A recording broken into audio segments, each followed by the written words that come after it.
All right.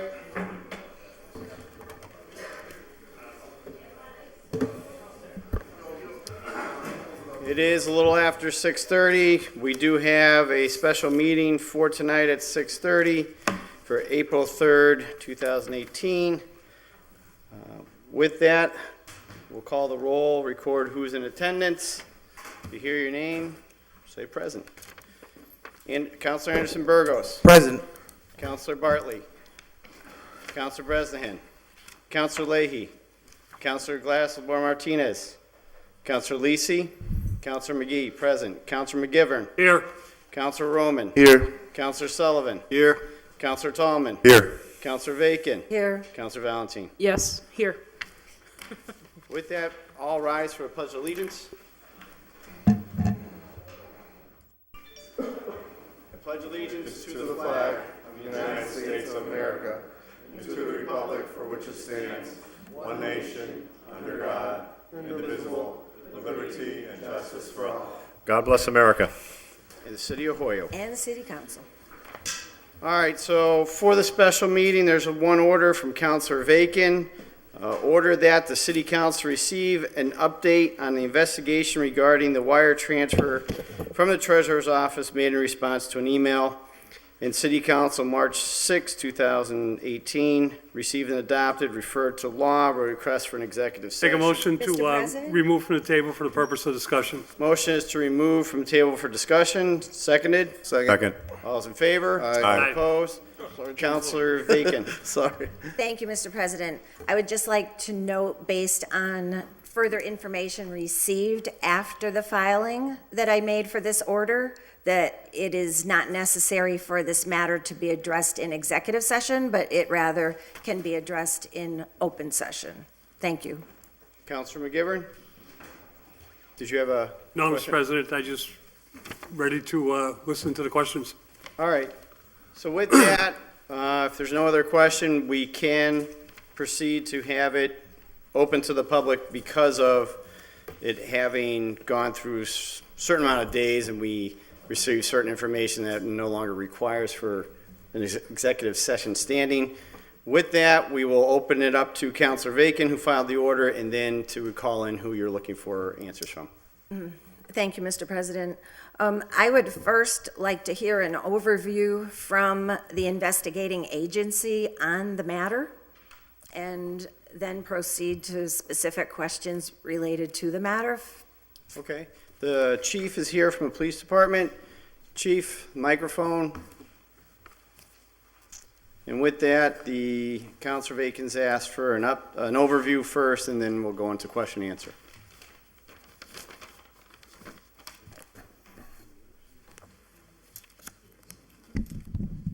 Hello there. Good. Okay. Good evening, councilors. So, quick overview. On June 15th of this year, one of my detectives had a conversation with the city treasurer. It was in reference to email that she'd received on June 13th. The email was from a representative of HG&E requesting an urgent payment to an account. The treasurer did a wire transfer from People's Bank in the amount of $9,997. At some point, she had checked with the person who sent the email, and it determined that, I guess his email had been spoofed. And then they contacted the bank to try and stop payment, but at that point, it had been too late. The suspect involved was from Long Island, New York. In August, we received some further information about the suspect and him cashing the money out of an account. Suffolk County Police Department conducted an investigation by the name of Detective Mannix. We made it known to them that we were wanted restitution. The suspect involved was arrested in Long Island on December 9th for New York statute grand larceny in the third degree. He pled guilty to that on March 6th, and right now his sentence is pending. That's the quick overview. All right. Oh, Counselor Bacon Thank you. first, and 1 point, Counselor Lisi and Counselor Leahy are here as well. Counselor Bacon. Thank you, Mr. President. I'm thinking that most of my questions are really for the treasurer, but a couple of the questions are, I was just wondering around the communication path, and I understand the reporting happened a couple days after the email thing. Could you tell us what the email being spoofed means? How Sure. it would appear to the person receiving Yeah, the sure. email? If it helps, I'll, actually had to look this up.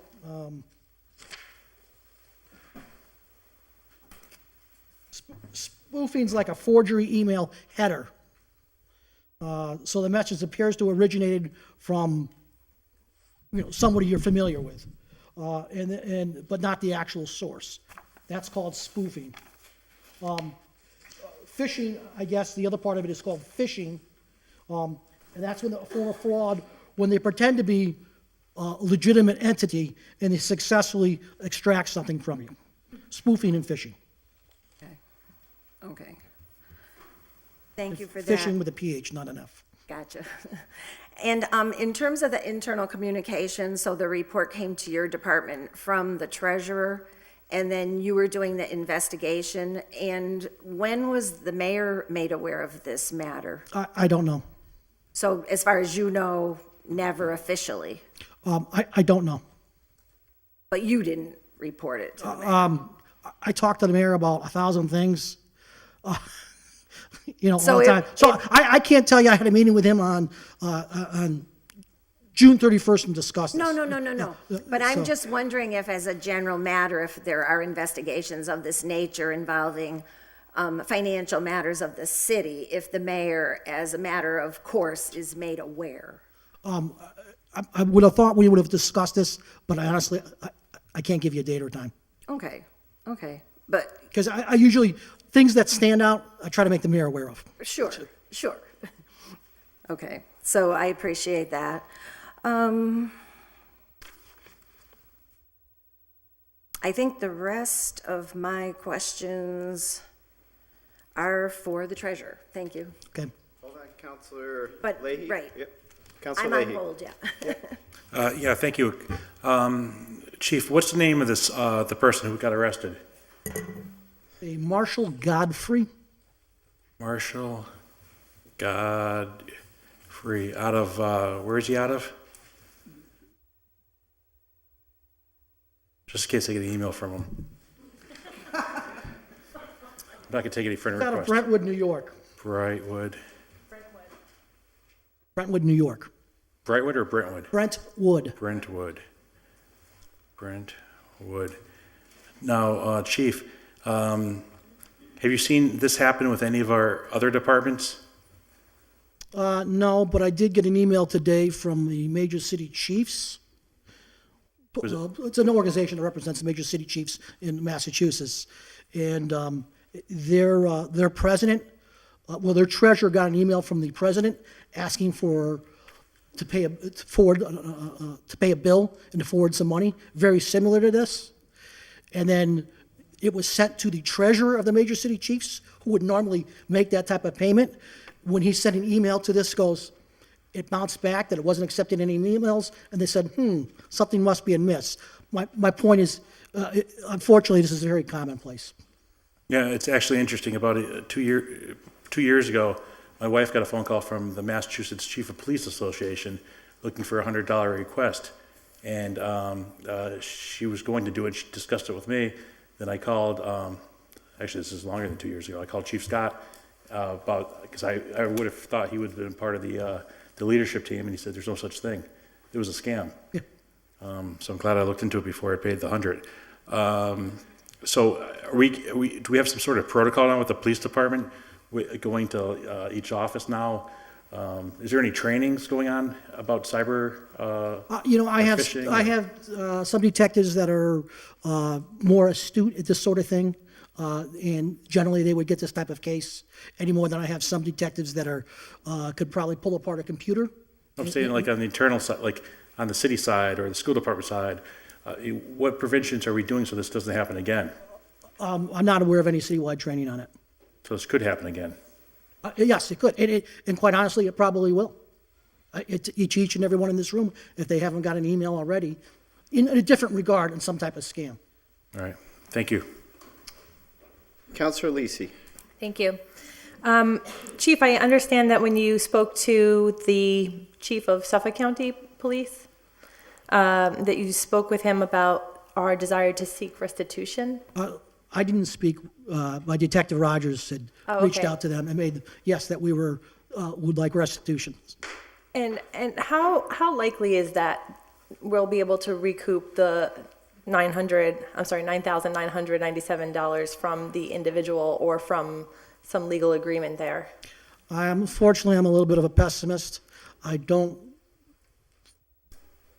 It could happen, but I'm not gonna, I wouldn't bet the farm on it. And, if that's the case, then I suppose the city can look at, if they wish, seeking some type of civil restitution from him. But again, he's in New York. I don't know what the odds of that happening. Sure. And then I think, correct me if I'm wrong, but if there's going to be any sort of like citywide trainings on how to identify spoofing and phishing emails, cyber attacks, it would come from the HG&E as opposed to the police department? Is that fair to say? Or it could be a combination of both, if that's what the city desires. Yeah, I think that we should follow up in a way that we could get the both of you bringing a citywide training forward, because I think that we do have many years of experience throughout City Hall, and I think that there's probably a handful of people here that started to work before we actually had widespread, ubiquitous access to the internet, and to make sure that people are aware of the different threats that are out there, so that we're protecting the city. I'd like to see. I'll file something so that we could get you and the G&E together on that. Certainly. And just so we're clear, I'm not I don't know if the restitution is going to happen. He hasn't been sentenced yet. I have to believe that part of his sentence would be, does he make restitution or not, right? So I if see. he made good on his debt, I would think the court down there would say, okay, and what he would get for a punishment would probably be much less. If he doesn't, but again, I'm not down in New York, so. Sure. Thank you. Thanks for that. Counselor Roman. Yes, Chief, thank you so much. Again, so in your investigation process, the email was sent the 13th. Within that day, do your detective in the police report note the time from when the email was sent and received to the time that the transfer went through? I don't know, I didn't dig into those details. You didn't dig into those details?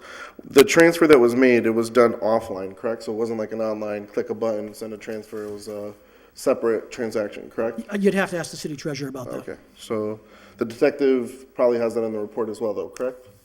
I Based on think the he was investigation? I think he was inquiring about the IP address from the city and HG&E. Okay. All right. Is there, the detective, and the city police department, you said that you've not had this happen in any department before, but has there been any complaints or forwarding of emails before about emails or possible? Oh, I'm sure there's been complaints like this, very similar. Okay. But you're not, to your knowledge, you don't know the number or? Yeah, I mean, I tell you, I got an email from one of my officers the other day, from his home email, and it wasn't from him. Yeah. And I mistakenly opened it, and I go, oh, geez, what did I just put on the computer, if you know what I'm saying? So, yeah, this happens on a rather frequent basis, and quite frankly, I think it's going to happen on a more frequent basis. No, I know, and I completely agree, and I'm not trying to be confrontational, just only to ask that, like, the public wants to know, like, how frequently is this happening, and to make sure that we're safe, right? And if we're seeing an increase in this pattern, I think it's something that we should know and be proactive about, similar to how we track arrest logs or whatever the case may be. It'd be good information to know how much or how frequent these are happening or increasing in whatever department, whether it's inside the city or outside the city, even within your department. So, all right, thank you so much. That's all I have for right now. I'll wait for the treasurer. Counselor Vacan. You had questions for the treasurer. Yes, thank you. Thank you. Thank you, Chief. Thank you, Chief. Hi, Sandy. Good evening. So I have a number of questions here. So when you reported to the police department, it looks like it was 2 days after you wired the money, is that correct? No, it was the next morning. So the wire was done late in the afternoon on June 13th. Right. I sent a confirmation to the department head late in the afternoon to say, here's your confirmation. When I sent the confirmation, it went to his department email address and not his phone address. So he Jim called me Lavelle? the next morning and said, what's going on? As soon as he said to me, what's going on, I said, I can't talk to you right now. Hung up the phone, ran up to IT, called my bank, called the police department, and got it in motion to try to get the money back. Okay, the reason I'm asking the question is because the chief said it was on the 15th, so it seems like there's just a little difference in the timeline, but okay. So, and we understand that the email looked like it came from the HG&E. Correct. Based on what we come to understand spoofing is. So my question after that is, once you got the email, what other procedural steps did you take before wiring the money from the bank? I had a conversation with this gentleman saying, I just got back from a meeting. He said, that's okay. Here's the information I need for you to wire this today. I would greatly appreciate it. Send me a confirmation as soon as it's done. I responded back, okay. And he said, thank you, and signed off his name. So who were you talking to? The comptroller of the gas and electric.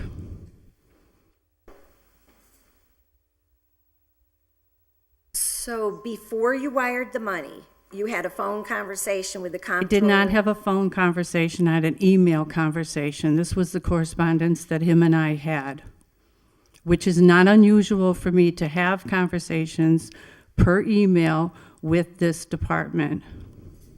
So how often do you wire money for the HG&E, would you say? Every other week, they send us a list, we verify it, and we send out the emails for them. So when they So it's send, not unusual for Mr. Richards to send me a correspondence saying, I need this wired today. so, and when you receive that and you get a list and you verify it and then you do the wiring, are you getting it signed off by the auditor and the mayor before you're wiring money? No or- gas and electric APs or payroll is signed off by the mayor. The gas and electric is a separate entity, and the manager takes care of the money. The treasurer oversees it. You're talking about Mr. Richards? I'm talking about Mr. Lavelle and Mr. Richard. They are the two key players in the gas and electric for wiring and taking care of money. So what account was the money coming out of that Out you of were the gas and wiring? electric account. And so they don't do any written authorization to come out of their account? After the fact. It's like always we got been that another- rule, Ms. Vacon, it's always been that rule when it comes to the gas and electric. Wires are, forms are sent to the treasurer to perform the wires, and then the paperwork goes down to the auditor. They put it on a separate warrant, and it comes through my office. But the wires are already done, along with their AP checks. But you're getting an email request and a list from them too. Correct. This was an isolated incident. That was a departure from what they always did. Yes, it is. Okay, so I guess the lesson learned there is if it looks different than it always has been, right? You verify before the money is wired? I don't know what your question is. Is it a statement or a question? I would say it was a statement based on the experience that you received a communication that was not consistent with all prior communications prior to the wiring of the money. Again, And that it you, was an isolated incident. and that's what I was saying. So when this happened and you reported it over to the police department, did you also report it to the mayor? Yes, I did, and I reported it to Mr. Pischel, who was the auditor at the time. Okay.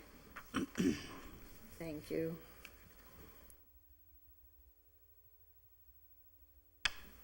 Are there any other departments that you wire money for, or just HG&E? Just HG&E, Okay, thank you. and I've been doing it for 6 years. Okay. And I think you've answered all my questions. Thank you. You're welcome. Counselor Leahy? Yes, thank you. I also have an order in the Public Service Committee for you to come in, but seeing you're in here tonight, I don't think there's a reason for, we'll just give that complied with. And I do appreciate you coming in today, because as elected official, you don't have to. So I do appreciate you coming in and answering these questions that we have tonight. Let me ask you this. I know you said you had reported to the police department and also the mayor. How come you didn't tell the city council? I felt I did the proper steps that were necessary to get this in process.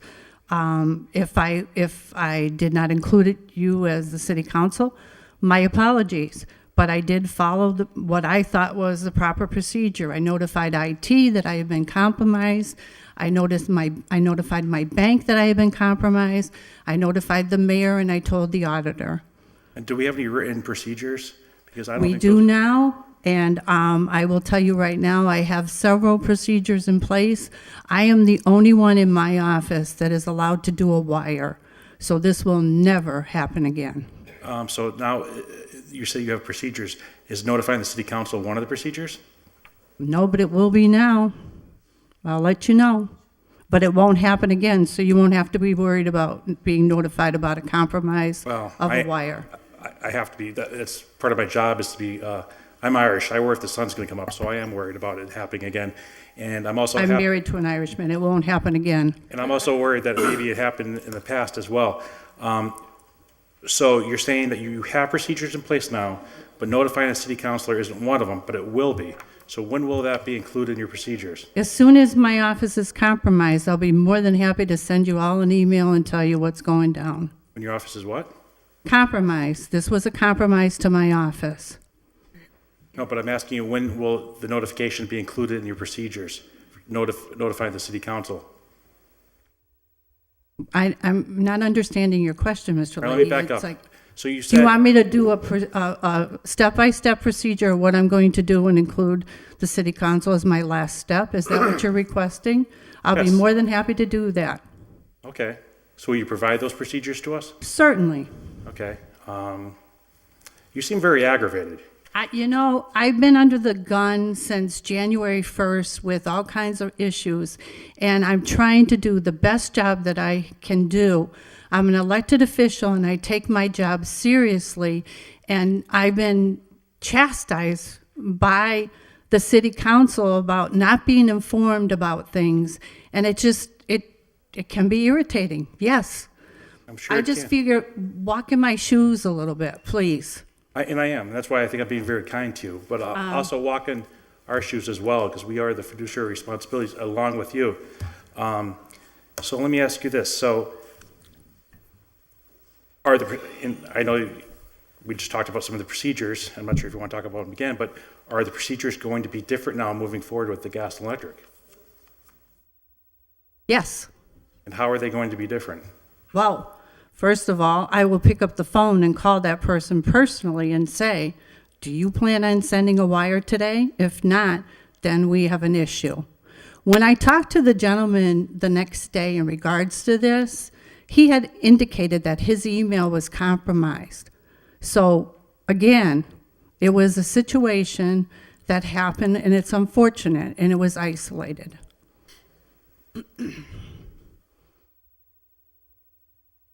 All right, that's it for now. Thank you. Counselor Lisi? Thank you. Thanks for coming down this evening, Sandy. I know that we have a number of folks that work in City Hall that deal with money that are indemnified or insured in some way against some sort of breach or theft. Is that the case in your situation? Yes, I am bonded. And I have requested, if we cannot get restitution from this gentleman, I have requested that try to get restitution from my bond. Great. And is it necessary that we seek restitution from the individual first in order to then seek the bond, or? Yes, Yeah. Okay, and so you figured out all the steps that need to be taken along the way I there? most certainly did. Great, thanks. 'Cause this is the first time that I think we or the public has heard that you are bonded and that we are insured essentially against that type of problem. Thank you. Anyone else? Counselor Fontaine? Thank you, Sandy. And yeah, I guess I wish we knew before that the question that Councilor Lisi just asked regarding the bond and the insuring, because I think that would have resolved a lot of the questions and concerns that folks had. The first thought was, how are we going to get this money back? And so to the constituents that I received calls from, I said, I had somebody say, well, can't she pay for it? I mean, and obviously I explained that's not how this works. I think it's going to be very hard to get restitution for somebody who's waiting sentencing right now. I'm sure that if he engaged in this criminal behavior, he didn't have $9,997 hanging around. So hopefully the process with, the bonding and whatever that whole process is will come through.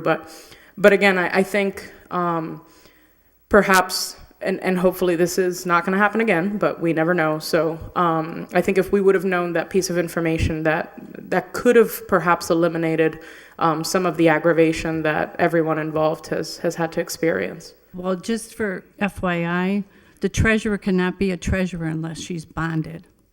So that's one of the key things. It's the day I'm sworn in, I have to have a bond. So it's not like, oh, by the way, I need to get a bond. It's part of the package as being a treasurer. And again, that I don't know if any of my colleagues knew that. I mean, show of hands if anybody had an idea. I had no idea about that. And so I thank you for the information, because it's obviously not common knowledge. And if it's not common knowledge for everybody in this circle, I just saw 3 hands go up out of many more. I'm assuming members of the public wouldn't know that either. So thank you for the information. Okay. Counselor Lisi? And just one more follow-up. So while I was one of the few counselors, I guess, to raise my hand that I understood that you were bonded, I didn't know the extent or what circumstances you were bonded against or insured for, Right. So it was very curious to me as to whether or not we had protection here. Right. That's one of the many calls that I made, was to the bond and insurance company and saying, hey, listen, I need to know, will this be covered? Anything else? No? Counselor Bacon? All set, thank you. All right, with that, I only have one question for you, Sandy. And I know it's stressful. Look, mistakes happen. We get emails at my work, phishing, whatever you want to call them, constantly. It's going to happen. It's going to happen again. Not just you. It's going to happen to anybody. The question is, and please don't be stressed with us. You know the majority of us. We get the phone calls as to, okay, it happened, a mistake is done, but now what do we do to protect the city going forward? And that's why I said, when we call you in, they're just questions, Right. not point and blame. But what can we do to make sure going forward we don't have it happen again? So what have we, I know you have procedure yourself, but have all department heads come together in a meeting to discuss this type of stuff, set up training, what are we doing to be proactive to not have it happen to you again, but everybody else? Correct. And I do have procedures that was received by my bank, People's Bank, because they've been very, very helpful in this. And it would probably be a matter of, again, sitting with the gas and electric IT and with the mayor and his department heads to try to come up with, what would be the worst case scenario and how could we stop it. Well, we file orders all the time, and sometimes, as I've always explained, we're not ordering you to do anything, we're just asking. But the problem is, we shouldn't have to ask on this again. A mistake was made. We'd like to see department heads come together on their own Don't need an order from us. Right. To say, hey, look, we're going to invite People's Bank in, we're going to invite HG&E in, and we're going to have a meeting on Friday. And every month, once a week, or whatever it is, we're going to train you on what to look out for. That's what really should be done. It should be now a proactive move to not say, oh, we're going to get there. This was in June. Correct. What's today's date? April April 3rd. 3rd. Should have been already 2018. done.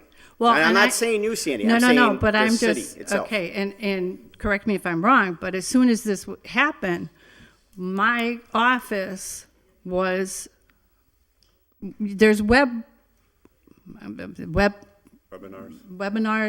that my office participates in. That's what we And- need to know. Exactly. So my office is aware of it because we're the financial backbone of the city.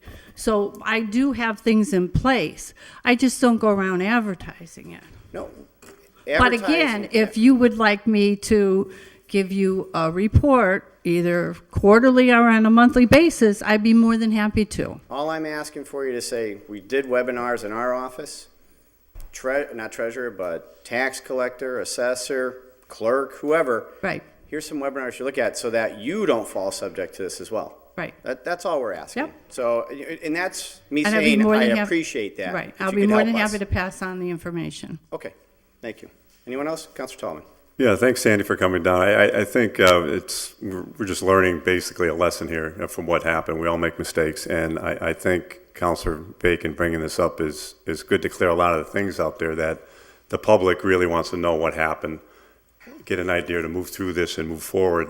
And as our president said, I think the main thing is to learn and get some training involved, after this happened 9 months ago with other departments and to learn from that because, as the chief said, it happens to everybody. And now with the way computers are and phones are, everybody is using them. And it's so easy to get surprised or spoofed, and, it's something that we learn from. It's something we move on towards.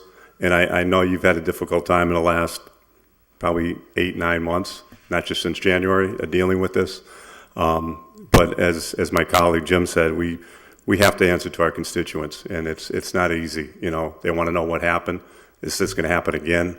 So I think moving forward, we should just state that, we learn from this, we move on, we get our education, and we don't make this mistake again. So I appreciate your candor. Yeah. No problem. All right, is there a motion, because we're past our time frame? Make a motion, the order's been complied with? Motion is that's been complied with, it's been seconded, all those in favor? Aye. All those opposed? Is there another motion? The motion To to adjourn. adjourn. Motion is to adjourn, it was seconded, all those in favor? Aye. All those opposed? We'll come back into the full city council meeting in 10 minutes. Thank you. 3.75.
what's being discussed because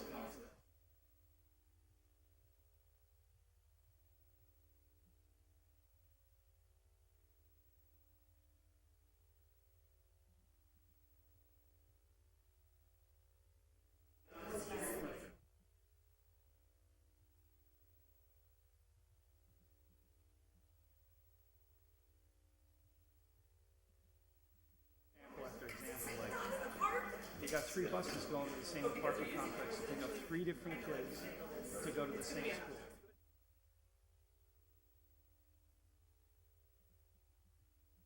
You know, the receiver put a letter out. The receiver put a silly letter out responding to us that said we were suggesting 150 buses were being that 100 up to 150 people's jobs. We're perfectly well known the count of the buses, and we know that there's 37 minis and 6 wheelchair, not 150. So there's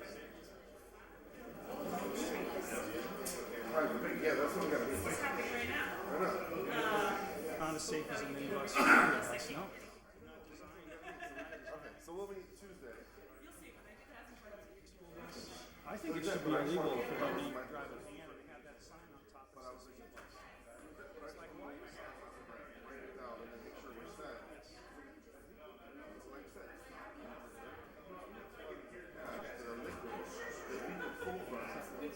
Yeah, they park them all at home. They don't have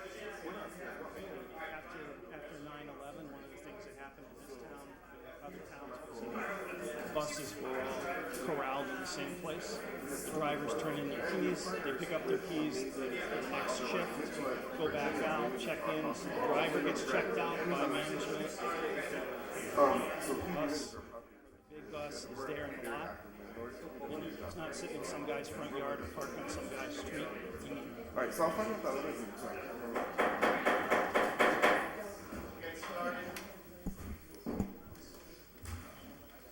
All right, so we'll call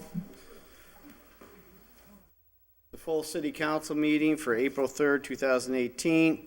For those who are at home, we're starting a little late because we had a meeting before the meeting, so we took a little break and now we're back on track. With that, the clerk will call the roll. If you're present, state your name. Anderson Burgos, Here. Bartley, Here. Bresnahan, Leahy, Present. LeBron Martinez, Lisi, McGee, Here. McGivern, Here. Roman, Here. Sullivan, Here. Tallman, Here. Bacon, Valentin. Here. Please stand for the Pledge of Allegiance. I pledge allegiance to the flag of the United States of America, and to the republic for which it stands, one nation, under God, indivisible, with liberty and justice for all. God bless America. the City of Holyoke. And the city council. So first up is public comment. We did have the sheet go around. There are 9 people signed up. As we'll all remember, when we did the rules over, it went from 7 to 10 people able to speak for 90 seconds, so a minute and a half. We can let it go a little over, but just so those speakers know, there's a time limit with regards to that. So with that said, we'll go first down the list, which is Helene Florio. Good evening. And Evening. Is it on? Just tap it. it's me, There he goes. Okay. Now it's on. 31 Wellesley Road in Holyoke. And I'm here for 2 issues tonight. One is your quest for an auditor, and the other is a statement about putting together a finance department. And I'm here in support of the efforts that are being made to hire a city auditor. I have a couple of suggestions. The first one is to eliminate the residency requirement, and I believe that's in your orders for tonight also. Holyoke does not have residency requirements for many city positions. although we certainly have wonderful neighborhoods, and I live in one of them myself, and there's great locations within the city, if we find a strong candidate who lives elsewhere, it should not be a deterrent. And I know in many instances that is now what's going on. I support the idea of hiring a candidate with a minimum expectation of time for the position. Also, it was written in 3 to 5 years. But in the proposal before you, you have nothing written in for any probationary time. And I think one of the things that's been said many times over the last few months here within the council chambers is good business practices. And a good business practice to save for yourself and for the person that you're hiring is that there is a probationary time, a time when that person can leave, and a time when you can ask that person to leave, and that needs to be in consideration, not just for the auditor, but for any of the positions that are going through. I suggest highly that a municipal HR professional be engaged to help in developing the criteria and hiring package for this individual. And one criteria, I think, sort of gobsmacked us all in the face. We really need to have someone with MUNI certification as part of that position. That being said, people with strong accounting experience and training, part of the criteria, references need to be thoroughly checked. We're a relatively small community. We're a good place for someone who has educational background, some experience, and MUNI certification as a necessity. And the most important thing would be the desire to take on that type of a position. We're a little over, just to let you know. Okay, just very briefly. At the same time, a strong finance department needs to be solidified with people working together for the city. Cohesiveness is important. Training and best practices, again, leadership to bring the group together is important. I encourage engaging each of the department heads in discussion to see how this can best be accomplished. At this point in time, with representation from the city council and the mayor, it is time that the major effort is made to be working together. We have good people. I encourage using them to their full potential. Thank you very much. Thank you very much. Next is Jeff Jones. Jeff is not from Hoyoke, so we'll need to suspend the rules to allow. Motion to suspend the rules. Motion is allowed to suspend. All those in favor? Aye. All those opposed? Jeff? Thank you. It's great to be here again. We were here March 6th. I just want to bring your attention back to the mailing that we sent out last Friday regarding our law firm's letter to the Inspector General about this whole process of deciding what to do with school transportation. I would read to you, in that letter it cited Inspector General's procurement bulletin on procurement, and I'll just read with regard to special education. Districts and collaboratives have great latitude in how they obtain these services. This latitude creates significant vulnerability to fraud, waste, and abuse in the procurement and operations of these services. The OIG highly recommends, despite the procurement exemption, that school districts competitively procure SPED transportation services through fair and open bidding processes. Districts should not rely on undocumented processes, arbitrary pricing schemes, and haphazard invoices when trying to obtain the best value for taxpayers and the best services for students with special needs, unquote. This also speaks to the issue of transparency. I would think that a school district that is in receivership would want to be as transparent as possible. And I don't want to ignore one of our other issues, which was the safety of the vehicles being used and the impact upon the working men and women of Hoyoke. Thank you. Thank you.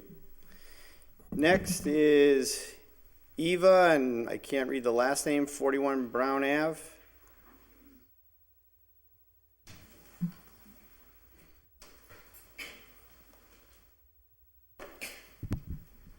Hi, good evening. My name is Eva Pino Matos. I live at 41 Brown Avenue.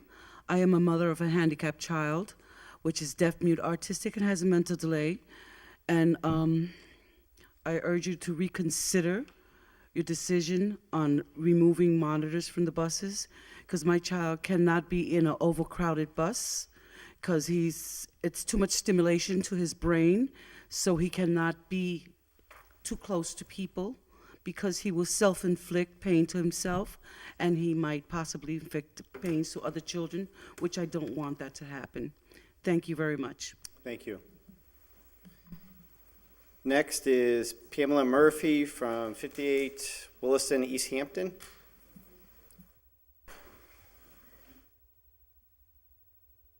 Just getting my notes. We already did, because Jeff was first, so it's for everybody. I'm a school bus driver for Durham School Services. I've been a driver for 17 years. And I'm just asking that you guys reconsider going from minibuses to vans. The safety of the vehicles, a school bus is designed to take an impact. If you all remember the accident on Lincoln and Pleasant a few years back, if that was a minivan, all those children would have been seriously injured or killed, where the bus took the impact and buckled like it was supposed to. And the other thing that I want you to be aware of too is when you're out there watching minivans, the van pool vans, most people do not stop for their lights. We have on our buses our yellow light system, and then it goes to our reds when we're making student drop-offs and pickups. We do have vehicles that go through our lights, but not like a minibus, not like a van. The vans don't have the warning systems that we do.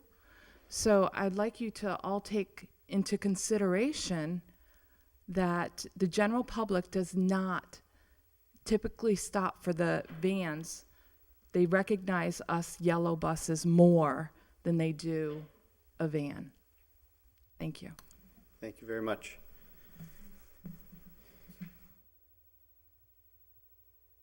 Next is Maria Gomez, 67 Franklin Street. Hello, my name is Maria Gomez. I work for a school bus driver for 22 years. I just want to say something. The problem that is going on, with, we had two buses going to the same building. The boys goes one bus, the girls go to another bus. They are going to the same school. They are sibling. We used to have 4 minibuses to wheelchair. Now we have 10 minibuses to wheelchair at Holyoke High. At this school, we used to have 4 mini and 1 wheelchair, and now we have 7 minis. The buses are not full. We have sent back to the school department for changes, and they come back with no change. Like personally, I do Holyoke High. I do Old Tokiniki and Farnham. They had another coworker going to the same place, Tokiniki and Farnham. I came to my boss. I talked to her. Can you talk to school department to make change? That child that's in that bus, give it to me. Save time, save gas. Per school department, they don't want no change. So what we can do? Thank you. Thank you. Next is David Gore, 28 Brown Ave. Gore? Yeah, the second time they changed my name. But it's okay. Say it for me. David Paris. What is Paris. Paris. P-A-R-E-S. Oh, it's a P. Sorry. Sorry. It's okay. I apologize. It's not the first time anyway. Anyway, my name is David Perez. I'm a school bus driver for 31 years. I'm a veteran over the Durham School Services, and I'm back here again. I'm supporting the parents, the school bus drivers, and the employees, and the kids. We're back again. Don't you notice we're back again? Because we started here. Our first place we ended up was here, trying to get some help from you guys. And our journey, I learned something nice in my journey while I was traveling all over the place looking for help, is that I got bad news and good news for you guys. Is the good news is that we found the way some of the city officials elected by us, they work. Some of them blame each other. The school department blame you guys, and you guys blame the school department. The mayor doesn't show up for meetings. The mayor blames somebody else, and they say blame me. But I'm going to tell you something. The problem started right here. Because you gave a condition. You approved the funding for the school department, and you gave them a condition. The condition was, it says, save money. Without taking in consideration the devastation they were going to do to the human life in Holyoke. The parents, the bus drivers, and the kids. You will knock out all the jobs. I mean, I took a look at the statistic of Holyoke on unemployment. It's way high. You want more people unemployed again? But you know what? You could say this. Because I spoke to the superintendent, and he told me, if the city council write me up a memo saying that we do not agree the way they work in the system, we will go on with it. So who's the problem? You guys gave them a condition.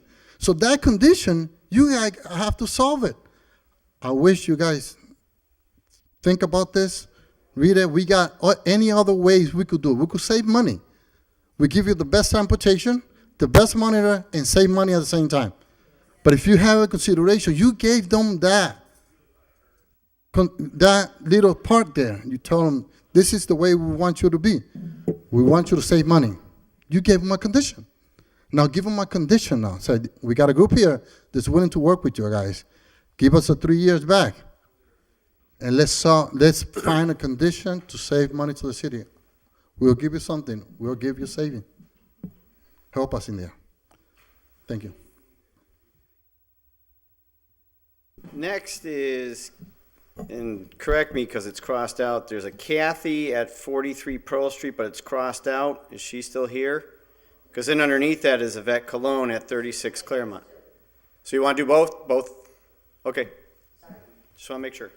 Patrick Burke was here next, and he was the Pearl Street. Mine is Kathy Galarza. I guess they put my name there for it. Okay. Essex Street. Okay. I'm here because I also am a school bus driver, and I've been driving since 1990. But in Massachusetts, Holyoke here, I've been driving since 97. I know there's a lot of problems going on right now, and as David referenced there, we have been going everywhere. And they said what it boils back down to is right here. We went to the school department. We sat down with them, and we told them where your problems are in your own building. We have buses that are going to the same building. We have only a few kids on the buses, too. We have a brother and a sister, same building, 2 buses, same school. Why not put them on the same bus?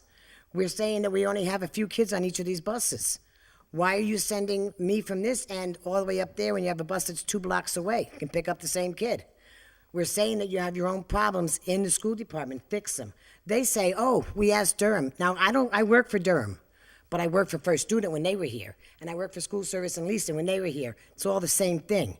You ask us for the run sheets at the beginning of the fall. We give them, we update them. We sent them to them. Mine, for all last year, never got changed. Mine this year hasn't gotten changed. I got kids that got expelled, still on my list. I got kids that don't go to this school anymore, on my list. My first 2 kids I pick up every day, they took them off. Last year, I had kids that went to Springfield, no one here, still on my run sheet. So they tell me I have to go by the run sheet. We all have to go by the run sheet. We all have to. School department said, per the school department, that's what they keep telling us. So we're doing what we're told. It's the school department that needs to fix the problems there. When we send the runs, update them, and you'll find out that I only have 5 kids on my bus, or I have only 8 kids, or he only has 2. You'll find out when you fix the runs. We send them back all the time. Mine went back every single time. I don't have a run sheet on my bus this year because we sent it back every single time. It still hasn't come back. Now they took 2 kids off. Now they're going to take another one off. I don't have them. So the problem needs to be fixed. You fix it over there, you'll save your money. And that's what I have to say tonight. Thank you. Next, we have Yvette Cologne from 36 Claremont Ave. Good afternoon. My name is Yvette Cologne, and I'm a parent, and I have a child with special needs. He's autism, and he has sensory issue. I'm here to support the bus driver and monitors. I was here in the beginning of March. I also went to Dean, and I'm back here again. I'm still supporting them because my child is a special need. Like Mr. Perez said, the problem starts here. Fix the problem here. Invite the parents. We have a voice, and we could vote. The same way we could vote, why can't they listen to us? You know, you want to save money, talk to us so we can make a decision. Make the right decision. Don't make the wrong decisions, but make it right for everybody here because everybody needs a job. And the safety of that kid is very important to me. Thank you. Thank you. Next is Cindy Rodriguez. There's no address. Cindy? What's your address?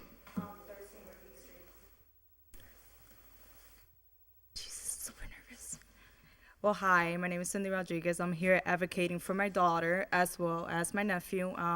They're both autistic. They also have sensory issues. So I'm also advocating for all the bus drivers, bus monitors. I just want my daughter to be good. She's really comfortable with all the bus drivers. Super nervous, sorry guys. Pretty much I just want everything and for you guys to take into consideration that there is a lot of special needs kids and they feel comfortable with these people. And if you take this away from them, it's going to be a big problem for all of us. So, I mean, maybe if you guys take it into consideration that maybe having these buses are better than vans, it could work out for all of us. Thank you. Sorry. Thank you. Last is Anna Gonzalez. We just need your address. 5 William Street in Holyoke. I am the parent of 3 special needs children. My kids have autism, sensory deprivation. They can't be confined to a small van. We've tried that before. Last year, I had my 10-year-old on a small van. It was a disaster. He was hitting other kids. He was hurting himself. I had my 14-year-old on a small van. He was peeing on himself because the anxiety is so high from being confined with other children. It was hard on everyone. Now that he's on a minivan, he sits on the back of the bus. The monitor knows that not to bother him. He sits by himself. He's comfortable. And safety is first. All I've heard from everyone here is the budget, the budget, the budget. What about our kids? What about their safety? Their mental health? Nobody's thinking about that. Thank you. Thank you. That is it for public comment. Mr. President. Councilor Roman. If I could make a motion to suspend the rules and take up my late file orders regarding this matter. Motion is suspend the rules and take up a late file. Second. Seconded. All those in favor? Aye. All those opposed?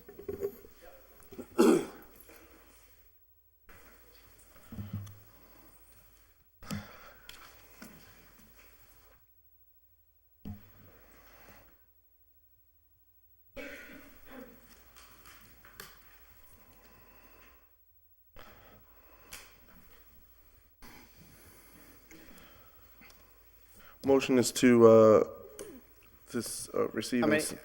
You have 1, 2. There's 3. Okay.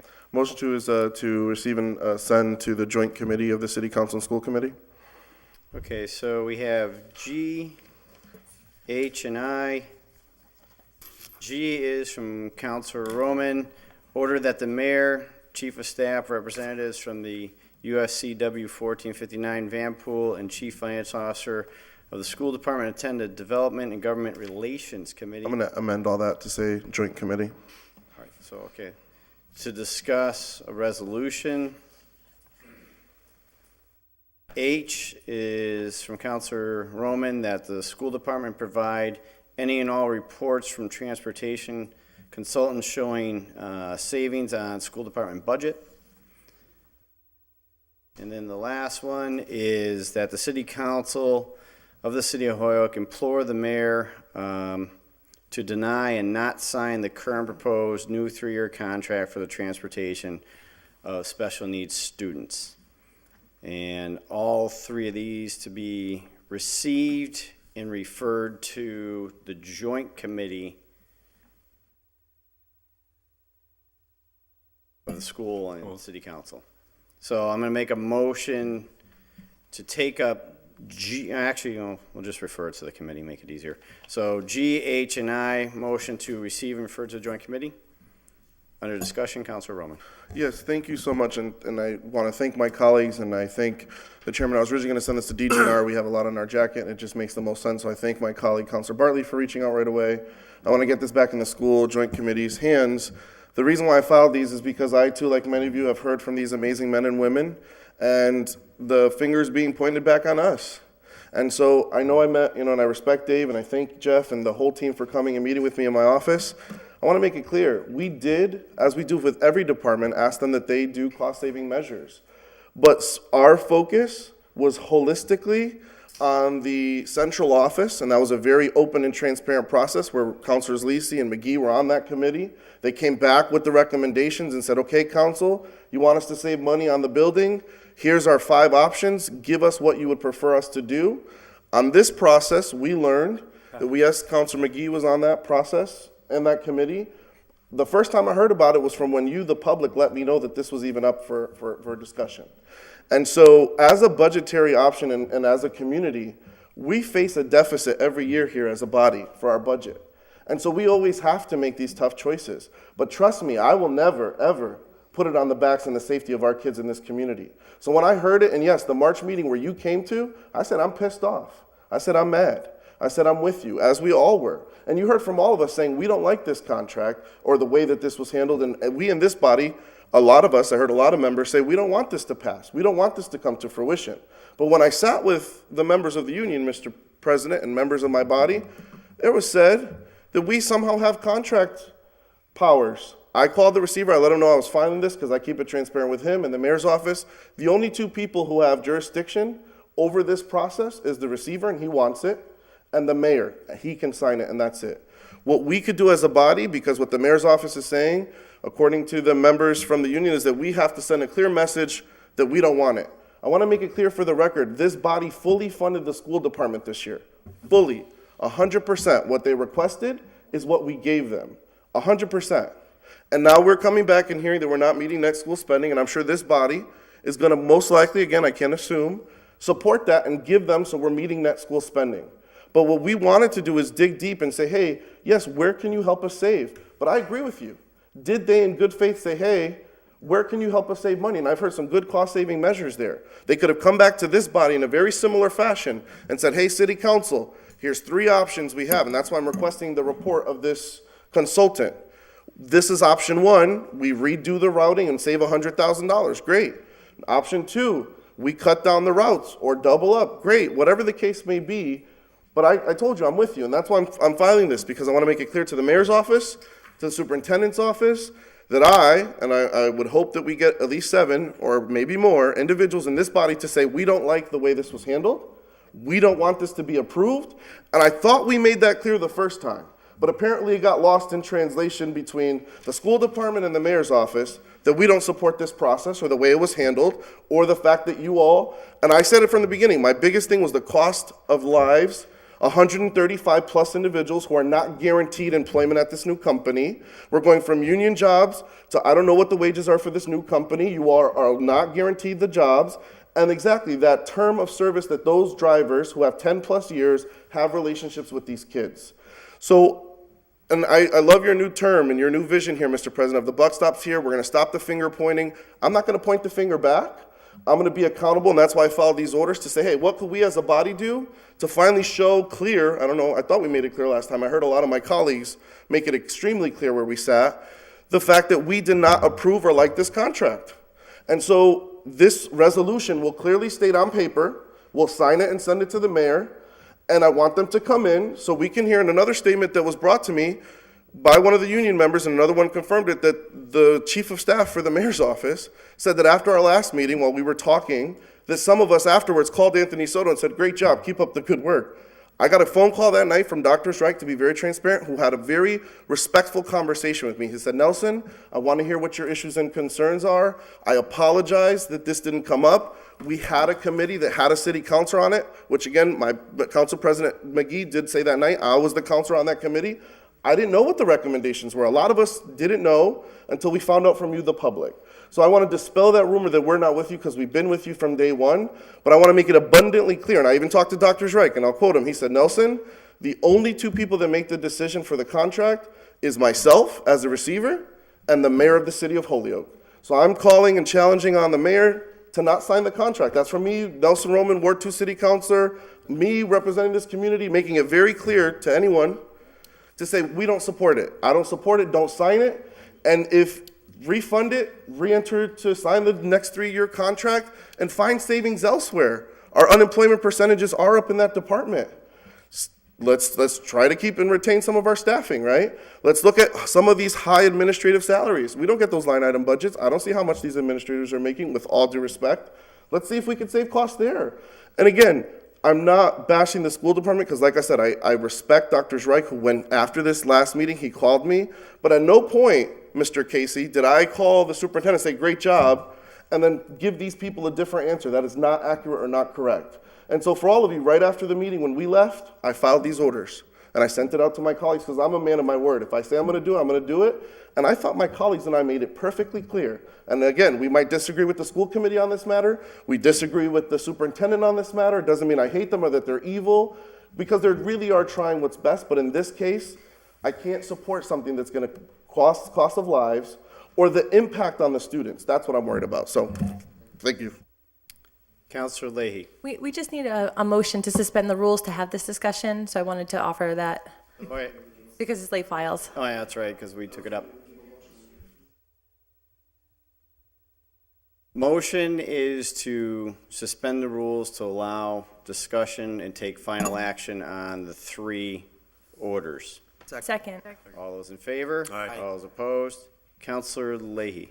Yeah, just very quickly, to what my colleague was saying, this last meeting in March that we had, I too am very empathetic to any person that is, and I said this at the meeting, very concerned about their livelihood, their position, their job, their families, as well as they should be, and that sort of thing. We as city councilors, we do this, we've done this, not only us, but every board that I've sat on for the last 9 or 10 terms, is we always give a direction to the school committee to do what they can with the amount of money that they're given and do the best they can with and cut costs. And I want to give actually a shout out to Tony Soto and also Dr. Zreich, because in the last 2 terms or so, at least with last couple of years with Dr. Zreich, he sits here at the podium and he listens to us.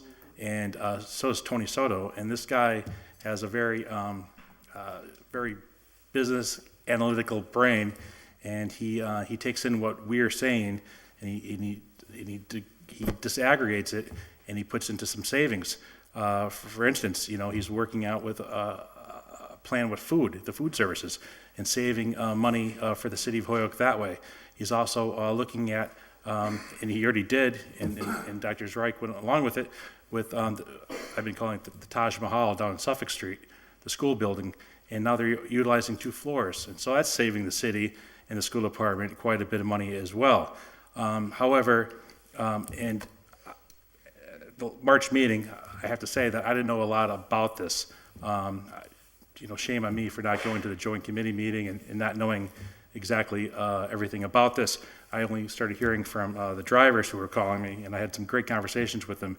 However, I learned the majority of what I knew that night, and I'm still very empathetic.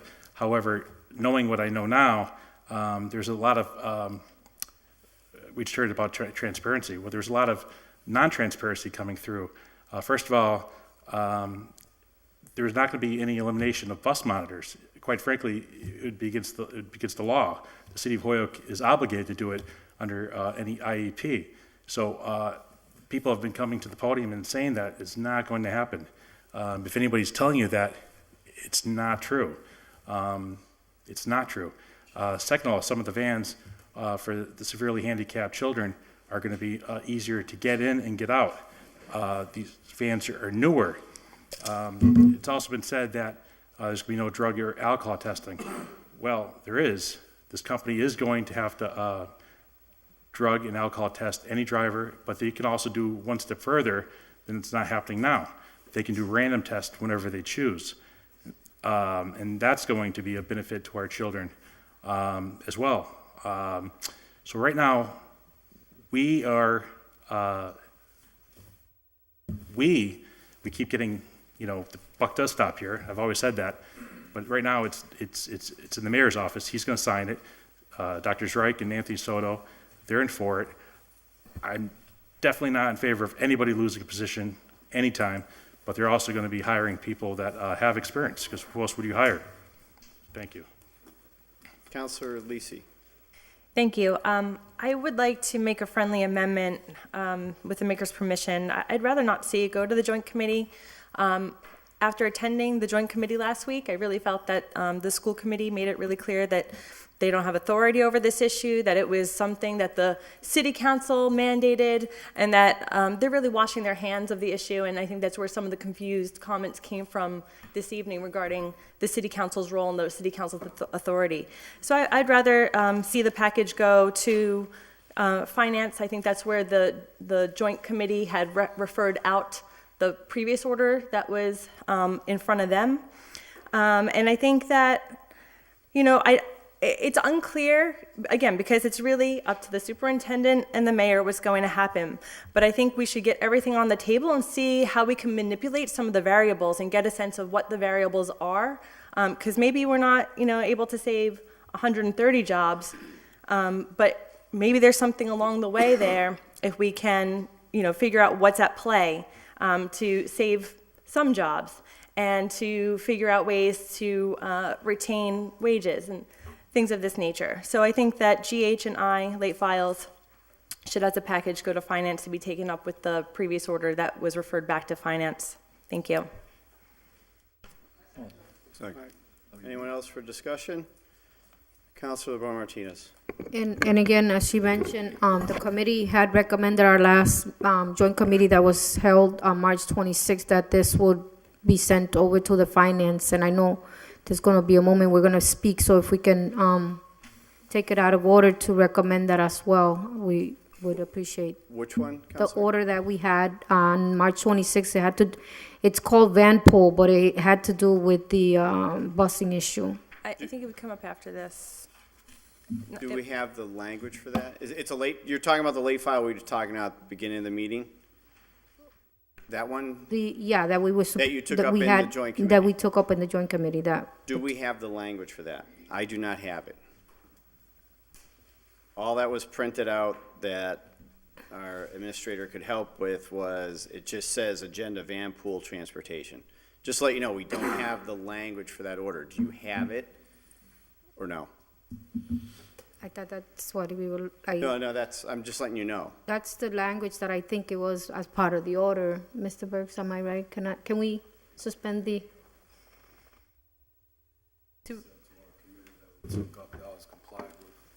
All right, so you have the language, Dennis? I have the language. You have the orders that were filed here that was sent to the joint committee. Right. Those two orders that are there. All right. Those were taken up. We complied. Speak of the microphone. Can you read them out, Mike? Dennis? Sorry, can you read them out? I sent this to you on email too. So I have. I just did. Did you? Yeah, take a look. It's on there. Those are the orders that were sent to us for us to take up for discussion as a joint committee, which we did last week. There was major union representation. They were all given the chance to speak, so there was public discussion as well as discussion amongst us as the city council and the school committee as a joint committee. So everyone had that discussion up there. Anthony Soto was there as well as Dr. Zark was there also. Okay. So everyone could explain what happened, how this issue came to this point and where we are now. It's not a us-them thing. Right now it's a we thing. The schools need some help. And if you ride by Lawrence, you can take a bus ride by Lawrence and look at Lawrence School. and take a look at the shape that that school is in. And then you can go to the next town over and look at a brand-new elementary school in South Hadley. You can go to Granby, look at a brand-new school in Granby. You can go to West Springfield, look at a brand-new school there. What happened when we had these opportunities, right, as far as what's coming, we have an opportunity to build some new schools. When we, in finance, I was here also at those finance committee meetings also. And I heard, what are you gonna do about saving costs over at the school department? How can we consolidate those floors? That was done. I agree with that. And that was good. The other thing is, how do we make costs? You know what this district is gonna get? 0.2% more funds than we got before. Even in receivership, it's difficult to give our students the proper services that they need. Receivership isn't going to do anything for us. The state can't give us more money than they're giving us in order to provide the appropriate services for our students. Aside from the buses, our special needs students need services in the schools that they aren't all getting. A lot of the IEPs aren't being followed fully. We have to talk about funds, and transportation did come up. I'm not going against anyone's job. If Durham could come up with a better plan and change their contract so that the same savings reflects in something that we use Vanpool, then you do it. Right. That makes sense. But there's a lot of things that we need in these schools that require the proper funding. And if you look at other places to take funding from, you're going to start affecting the services that we provide to the kids. And it's difficult to do that. You're going to see bigger class sizes because you'll have to lose teachers probably or paraprofessionals. And we've been making those cuts for years. And having to cut, teachers haven't gotten proper raises while we were there. No, you can get, We've made cuts to teachers. So the cuts that we've been making for years, even before receivership, affected classrooms directly to the services that we provide all of our students. This isn't going against anybody's job. That wasn't I don't know if the task force looked at that, but if you need places to cut, that is one place to cut or something to change anyway, and not even to cut, but something to change. All right, so what? Order. Stop, everyone, settle down for a minute. Because there's confusion as to, hold on 1 second, Dennis. Yeah. Because I just want to confirm with you. So we have from the UFCW, which is the communication regarding, so this is from Jeff Jones. I'm writing to you as a member of the staff, which in turn represents Durham Bus Company, and then he gives his information. And then the other communication is from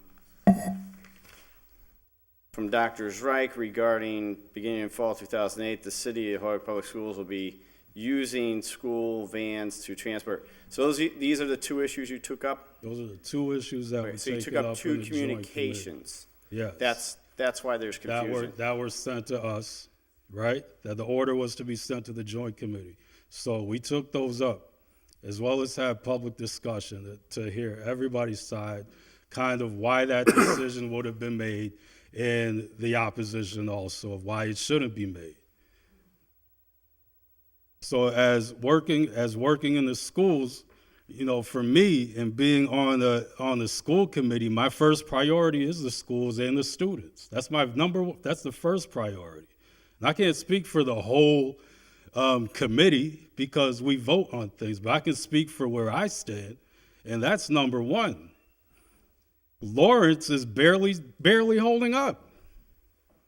And if we have an opportunity to get one or maybe two new schools that will provide and be able to provide better services in those facilities, but we're not guaranteed revenue coming into the city, we have to find a way to provide that and do what's best for the students, which is the way. You look at the library is beautiful. Look at Lawrence across the street. which can be raised, and we can have a brand-new building right there for students with proper lighting, proper space, and I can stop whenever you want, but that's... The thing is, if we don't have revenue coming in, we're not gonna see any growth.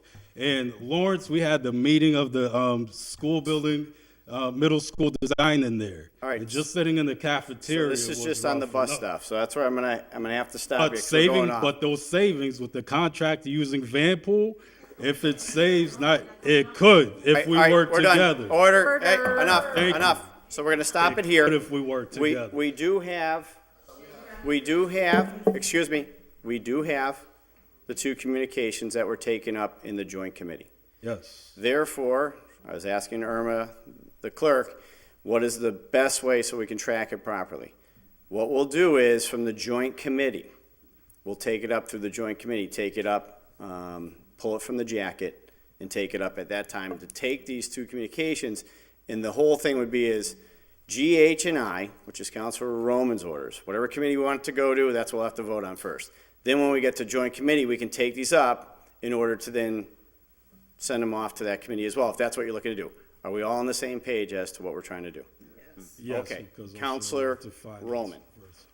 Yes, thank you, Mr. Burks, for your comments. I just want to clarify, though, because I was the former Joint Committee Chair, there's a gross misrepresentation around fixing Lawrence and this contract. We bond as a committee, as a city council, for those school fundings and repairs. We bond for that. So that is a gross misrepresentation that somehow this $700,000 is magically going to go to cover the cost of a new building at Lawrence, when we as a body already proved that design study, we as a body are already taking up that bond package, we as a body are already approving new schools. So with all due respect, Mr. Burks, I watched that meeting from home, and what I saw was a complete throwing of our city council under the bus. And that was not fair. That was not accurate. That was not complete. And so, for me, Mr. President, we're speaking about these orders and resolutions. I want to make it clear to the mayor, to the school committee, and I told Dr. Wright this, and I do appreciate Anthony Soto and his work. I do not support this. I do not want the mayor to do this because it's not a done deal. The fact that the school department sent home notices to the special needs parents saying starting in September we're switching to Vanpool, and the ink hasn't dried on a contract, come on, that's dirty politics. Let's be real. And so I just want to say we have an opportunity here as a body to really call the players in and to say, yes, the public did ask us to slow the brakes down, to give good faith opportunity. And I applaud my colleague, Councilor McGivern, and say, Nelson, this body has zero control over contract negotiations, especially around union contract negotiations, and somehow we have been misrepresented to say, hey, we have to all of a sudden control this process. No, that's why we elect a separate body called the school committee. And that's why, in my opinion now, we have to somehow make it clear to our colleagues on the other side, as well as the receiver, and I talked to Dr. Zreig, and I talked to Anthony Soto, and I talked to the mayor, and I'm letting them know that we don't support it, and we can have those conversations, but I apologize I couldn't make it that day, because I had something personal, but I always watch on the public access channel afterwards. Any committee I can't make it to, I try to watch to catch up, but I think that that's a gross misrepresentation. So for us to compare apples to oranges isn't right. And what we did charge as a body, yes, every department, we tell every year during budget time, everybody needs to cut because we're heading towards financial receivership, right? And this year, we didn't have enough money to cover the free cash, so we're having to pull or whatever the case may be. So we tell everybody to cut. And somehow now, does that mean every department, when they have to make a life-changing decision on people's jobs, that all of a sudden we're going to have to be made accountable to that? It goes back to those in charge. And with this specific matter, with all due respect to my colleagues, and yes, I did see the requirements around drug testing, I did see the requirements around, but no one in this room, not the receiver, not the new company, can guarantee me that all 135 people who work currently are guaranteed a job at this new company. You can apply, but there's no guarantee. But we as a body can send a clear message that we don't want you to sign the contract, Mr. Mayor, because like we all said, the buck stops with the mayor's office specific to this issue. He has the contract in front of him, only he could sign it. We can't. But we do support the funding of our schools. We do support new schools. We do support new floorings and boilers. We have done so much. While I was chairman for 2 years, and even right now in this current administration back under Councilor LeBron Martinez, this body, every time the school department comes before us, we have never denied a request, ever. including this new communication that we're short on net school spending, I know we're going to rise to that occasion. Where we're going to find the money, we don't know. But we as a body have committed to that. So that's a misrepresentation. We're going to support building new schools. And at the same time, it's our job to hold people accountable, to say, hey, and that's what I told the receiver, were you thinking of the human cost of lives? And he said, you know what, maybe you're right, we should have, and thank you for saying that, because I know a lot of these people are from my ward. They're working class folks from Ward 1 and 2, and all over the city, but I know a majority of the ones that I got called from were from my constituency, like, hey, Nelson, I'm gonna be out of a job. I didn't know this was happening, and they found out, a lot of them, when the letter went home saying we're going with a new company. That's not fair and transparent. So I just wanted to clear that up for the public and for my colleagues. We have done great work when it comes to supporting the school department and this receiver. Thank you. On the motion? Hold on, no, there's people ready to speak. Counselor Anderson Burgos. First of all, let me state that I believe in finding ways to save money. I believe in that. But as a rookie, here's what I don't appreciate as a rookie. Don't point fingers where they shouldn't be pointing, because what do they say? When you point the finger, there's 3 more pointing right back at you, okay? Secondly, as a rookie, what am I seeing here? I'm seeing things being shoved around behind closed doors. No one's invited me. I got slapped in the face with this, and then being accused of turning my back and saying that I'm on board with this change, when I am 100% definitely not. That is false. Okay? So get your story right. And what I think that needs to happen is take a look at the mismanagement. Mismanagement. That's all I have to say. Counselor Lisi. I was just going to ask to move the question as well. All right, well, Counselor Bartley and then Counselor McGivern. Joe, you want to go first? No, go ahead. Okay, all right. Thanks, thank you, Mr. President. I'm actually going to say I'm going to be brief because I am going to be brief. I learned a lot tonight. I really want to thank the public because, especially the employees. I'm sure those veteran employees with the bus companies really gave me a lot of insight, and I took some good notes. And I also want to thank the union president. For his union representative, I apologize for his comments. I just want to point out, Mr. President, just a couple facts, because we always speak. There's a lot of rhetoric around this semicircle quite often. One fact is that Durham is not here. So Durham is nowhere in this room. There is no executive from Durham fighting for this contract, Mr. President. Durham is based outside of Chicago, Illinois. They operate almost from coast to coast and in Canada. Now, we've got at least 2 people from Brown Avenue that came. That's Ward 3, Mr. President, as you know. And they came up to Mike and with impassioned speeches fighting for their jobs. Now, I don't know if there's going to be a job loss or not. We don't have that on the table. Mrs. Reich seemed to think there wasn't. I do know, Mr. President, as I pointed out, Durham is based in Illinois. They're not here. Vanpool looks like they're the potential candidate, but there's nothing signed yet. Vanpool is based in Wilbraham. Vanpool operates within the Commonwealth exclusively, according to what I can discern. So you've got 2 companies, Vanpool and Wilbraham. You've got Durham based outside of Chicago. So I just want to throw those facts on the table. Thank you, Mr. President. Counselor McGivern. Thank you. Excuse me. Thank you, Mr. President.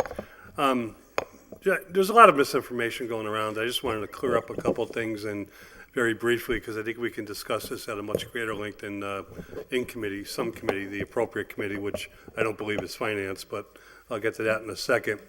The misinformation, first of all, the Joint Committee had another meeting which we were not notified of.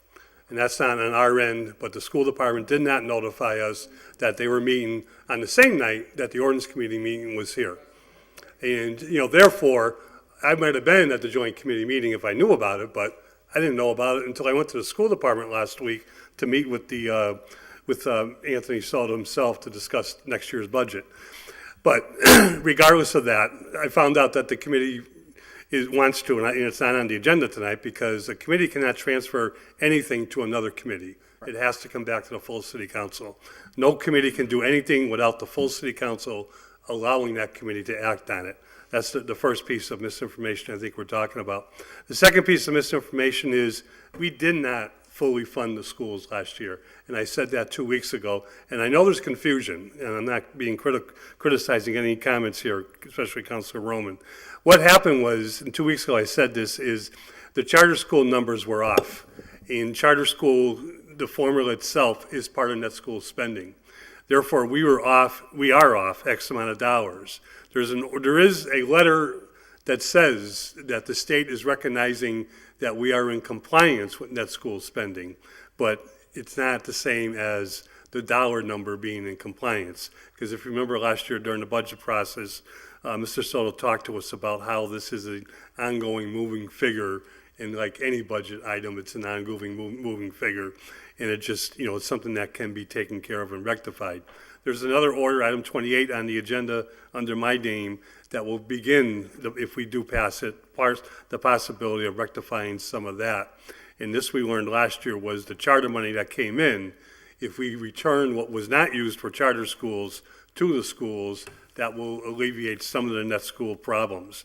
The unemployment part of that transfer doesn't alleviate net school, because the unemployment is now in the school department budget, as happened for this school year for the first time.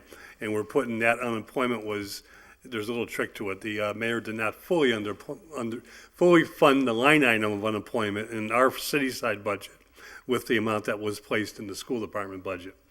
And if I want to confuse you anymore, just welcome to Class 101 Finance. Who are we and what is our job? We're the legislative body of the city of Holyoke. We are not the executive body. We are not the mayor. Unfortunately, we have a receiver. Some respects, we're lucky to have a receiver like Dr. Zreich. We don't want a receiver. We want to get back to having our own superintendent and a school committee that has their ability to weigh in on these issues and to do things that we cannot do as the legislative body.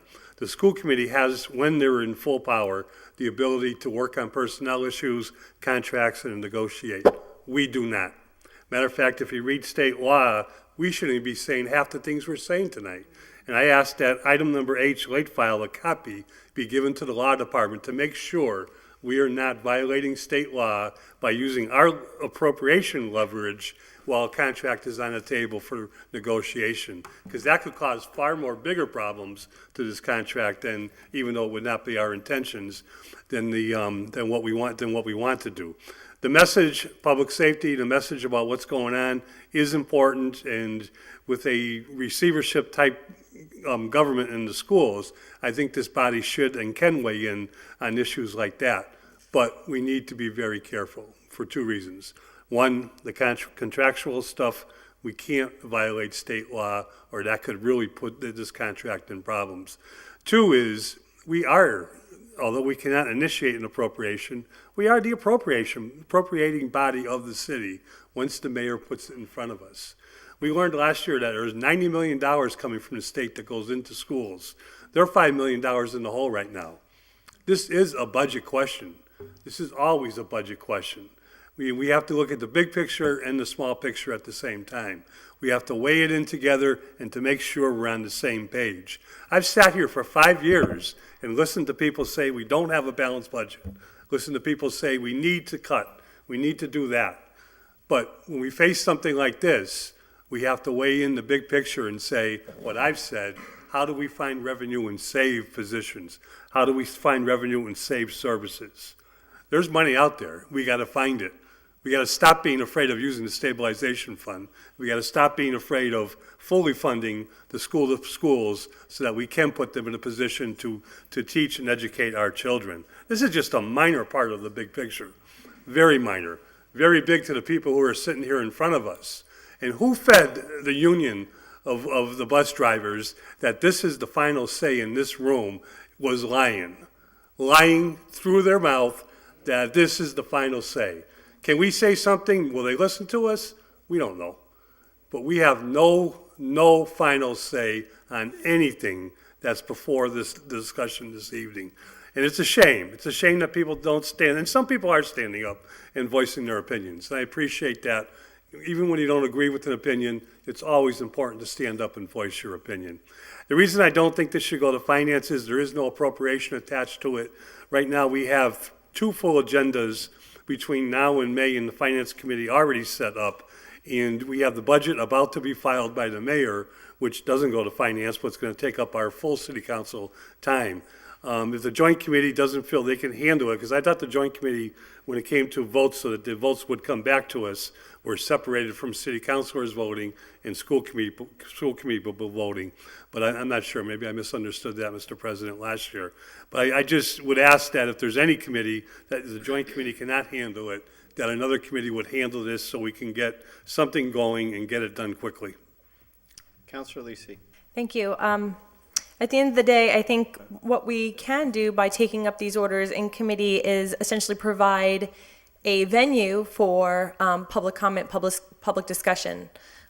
Because I guess under receivership, our school committee is feeling somewhat neutered and hadn't had the ability to post an agenda and take up this item prior to it being forwarded to us through the May 6th communication from the union. So I think it is important that some of the facts and figures be discussed in a public venue. I will rescind or take back my motion to send to finance and replace it with a motion to send to public service. Well, on that, if I could, Councilor Leahy. I'm just thinking exactly what Councilor McGivern said. I mean, what exactly can we discuss when it comes to the union involvement with the contracts? It's not union involvement. It's. I have the floor. Thank you. So. You asked a question. I mean, that was rhetorical. Thank you. You know, right now, the only thing that we could do, there's nothing we can do. It's in the mayor's hand. It went through the process. It got approved on with Anthony Soto, Dr. Zreich. Now it's at the mayor's desk. I mean, if I were these people, very concerned about their positions, I'd be at the mayor's office tomorrow. That's what I would be doing. But having a full discussion, I think that's what we're doing now. I mean, what will come of it, having it in any committee? No. I'm more than happy to have the meeting. I'm just thinking what's the return on the investment for these nice people? Councilor Roman. This is on the amendment, right? So I can talk. I'm not going to get in trouble for speaking a third time. I could, but no, go ahead. Go ahead. Well, it's on the amendment, right? Yep. So it's specific to the proposed amendment and why I brought this here and why I'd like to see it to go to some committees, because exactly that. These poor people have now been bounced around multiple times. So what they're asking from us is to take a stand, and even whether it's rhetorical or not, it's just like we talk about resolutions and we sent one to the state saying we're anti-charter or this or that.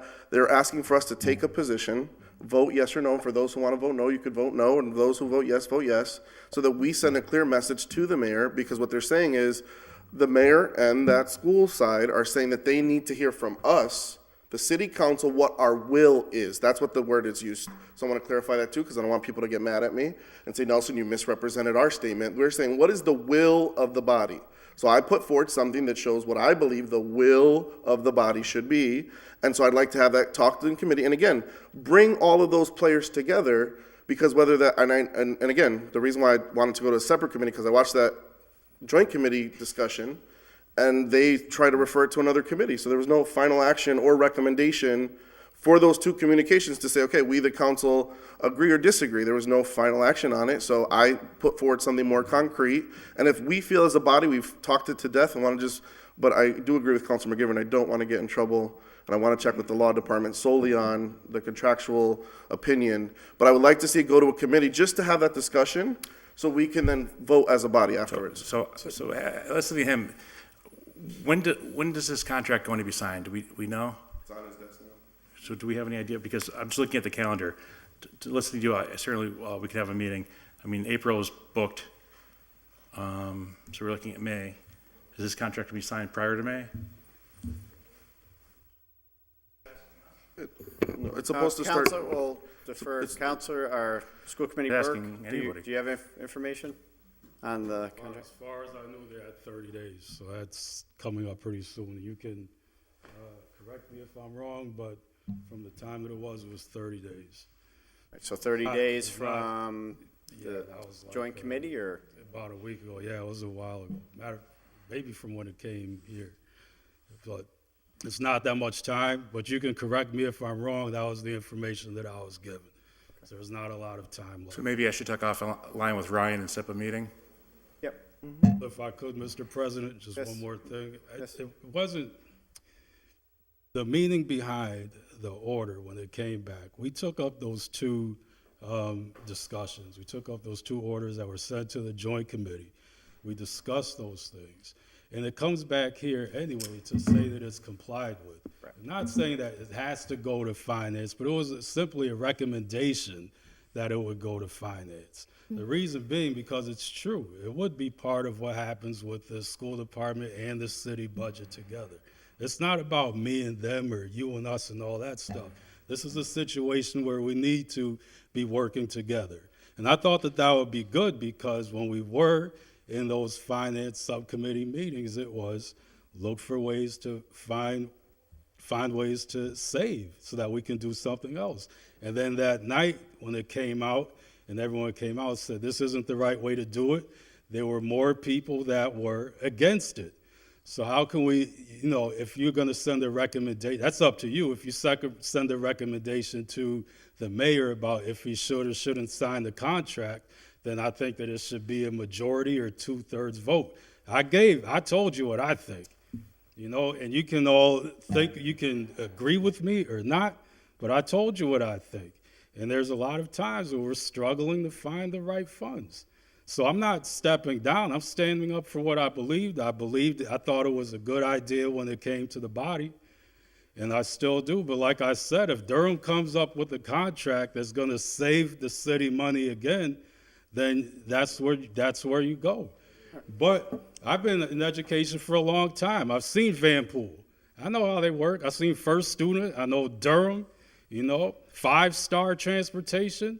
All equally safe. Anything can happen. There's a lot of what ifs. So safety wasn't really high up on my priority, and there's a lot of things with that, but what's on the priority now is where the city is going to get funds. And and what I think really is that if we could save that money, I'd like to see some of that return into the schools.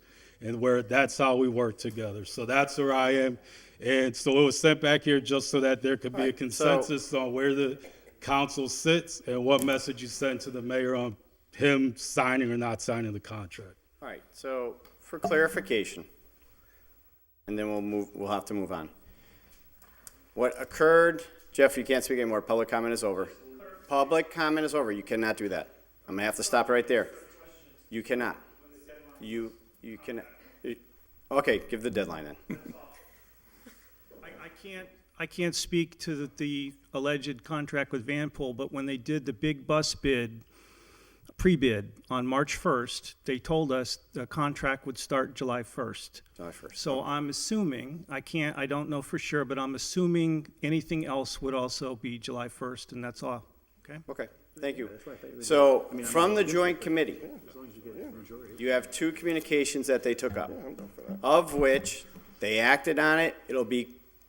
What came out of there is that these are complied with. They heard them, took all the information, it's been complied with. Because there was really no action that you could do, it's a communication. Which then, school committee Burke is correct, that's what he's sending back to us. It's not kicking it back to us to tell us not to do something or do something, it's the proper procedure. Which then is we can take those communications, we can refer them to another committee, or say the committee report is complied with. We now have 3 new orders that were late files from Councilor Roman, G, H, and I, with regards to what to do next. So there was an order, it's now been withdrawn. We're back to sending it to either the joint committee or is it going to be public service? Where are we at with that? Councilor Roman. Mr. President, I'm just gonna, because I think we've debated and killed the issue. I think the people here want to know what's going on. I would actually like to, under rule suspension, actually ask the law department, can we authorize this tonight? Like, can we, it's just a resolution, it's not like the mayor or the. Can we approve Motion it? would be to suspend the rules to allow department to legal approach? to answer a question.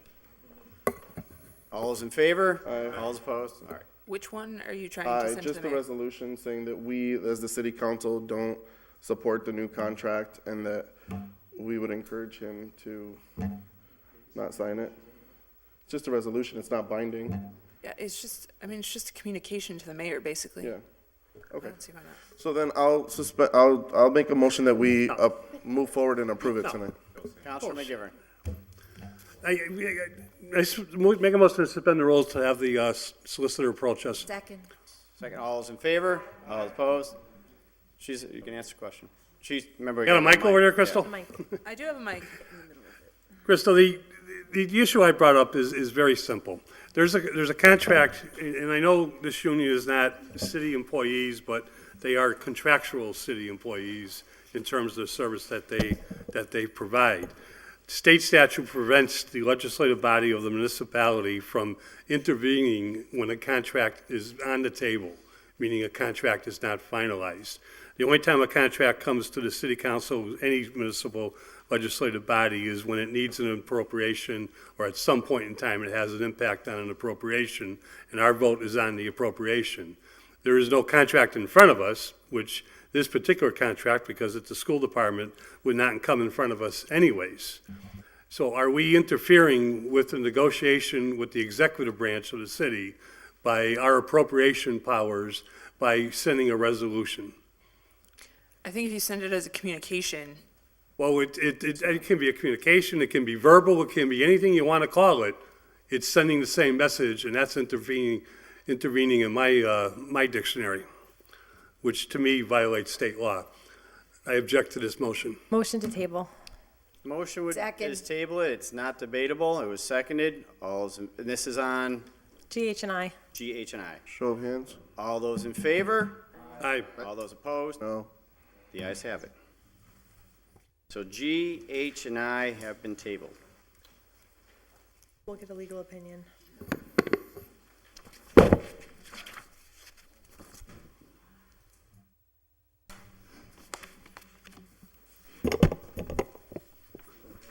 Item 1 from the mayor's office. Mayor reappointing Teresa Gordon, Coopersmith, sorry. Make a motion to reapprove, or reappoint. Reappoint, second. Motion is to approve the appointment, which will expire on April 1st, 2023. All those in favor? Aye. Aye. All those opposed? She's been reappointed. Congratulations. thank you, Teresa. Thank you, Teresa. Item 2 is the, Make a motion to receive and adopt. motion is to receive And approve. and approve the regular minutes from March 20th, 2018. Counselor McGivern? Mr. President, in lieu of time and several issues I have with the minutes, I ask that we put them on a table so I can approach our administrative assistant and the city clerk to make some corrections. Make a motion table. Counselor Bartley, hold on, Counselor Bartley. Yeah, I went over several of these with Ryan as well, and I haven't seen them corrected, so All right, there's so several, there's just some typos in there. If That's what there's typos or corrections that you want, I ask that you please send them to the clerk as well as our administrative assistant. Email that. The motion is to table it. We'll take those corrections, put them on for the next agenda. Is that okay? And Mr. President? Yep.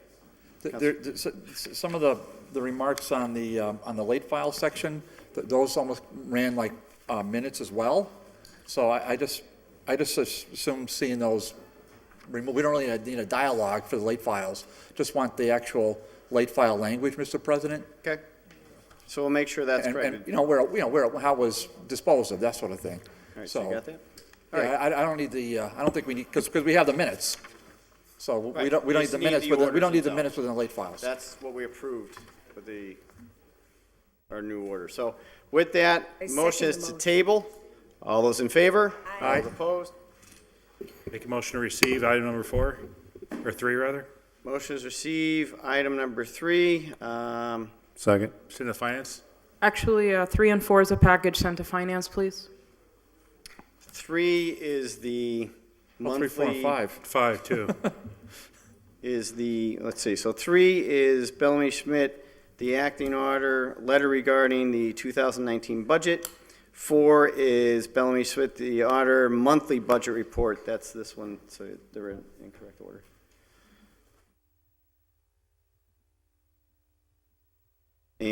you said 5 as well, which is the turnaround of auditors, a letter regarding the turnaround of auditor's office. So 3, 4, and 5, suspend the rules, take as a package. Counselor McGivern. Just quick under discussion, 4 and 5 would be for copy purposes only. I have no idea what item 3 is about. Is there any action that's required by it, or is it just informational? Finance Committee doesn't do Item 3, the communication is you requested copies of the preliminary budget requests from city departments. I've attached a copy of a draft budget book with a summary sheet, which is not really what we requested from department heads. Correct. So it's really not in compliance with our order. Okay. So- If it's the wish of the body to take that up in finance, I just need to know what the purpose is. Finance doesn't do the budget. Nope. No, remember we said for the budget, just for clarification for the Yep. council, we passed an order requesting that for budget time, that every department head send their request to the full city council. So leading up to the budget, we kind of know what their wish list was compared to what was given. And then we can better analyze the budget. So that hasn't been complied with, and I think Bellamy Schmidt is just giving a summary, which is not in compliance with what we passed. So that's all what 3 is. So we can send it to finance, but it'll be another email by the council saying comply with our order. Thank So you. 3, Copy to 4, and finance. 5 is receive and a copy to finance. All's in favor? Aye. All's opposed? Number 6 is from Dr. Zreich, letter regarding the update on transportation for students with disabilities. Receive and send a copy to public service. Second. Receive and send to public service a copy. All those in favor? Aye. All Aye. opposed? Mr. President, can we take up items 6, 7, 8, and 9? And, Being 7, 8, and 9. yeah, 7 rather. 8, 9, 10. 7, 8, 9, and 10. 11 as well. Suspended rules to take up as a package, and 11 as well? Yes, sir. As well as 11. All those in favor? Aye. Aye. All opposed? Motion is to receive the minutes of the, So moved. all those in favor? Aye. All Aye. opposed? Petitions. Item 12, a petition from Jeanette Vega, 227 West Franklin Street, a street vendor license on Hamden Street between Maple and Chestnut. Ordinance? Motion is to send to ordinance. All those in favor? Aye. All Aye. opposed? 13 is a renewal. Motion to grant the Items renewal. 13, 14, 15 as a package, they're all renewals. of Second. Secondhand licenses. So 13, 14, and 15, suspended rules take up as a package. All those in favor? Aye. All opposed? The renewals for secondhand license, one at 375 Whitney Ave, one at 311 High Street, and one at 324 Appleton. Let me just check the taxes.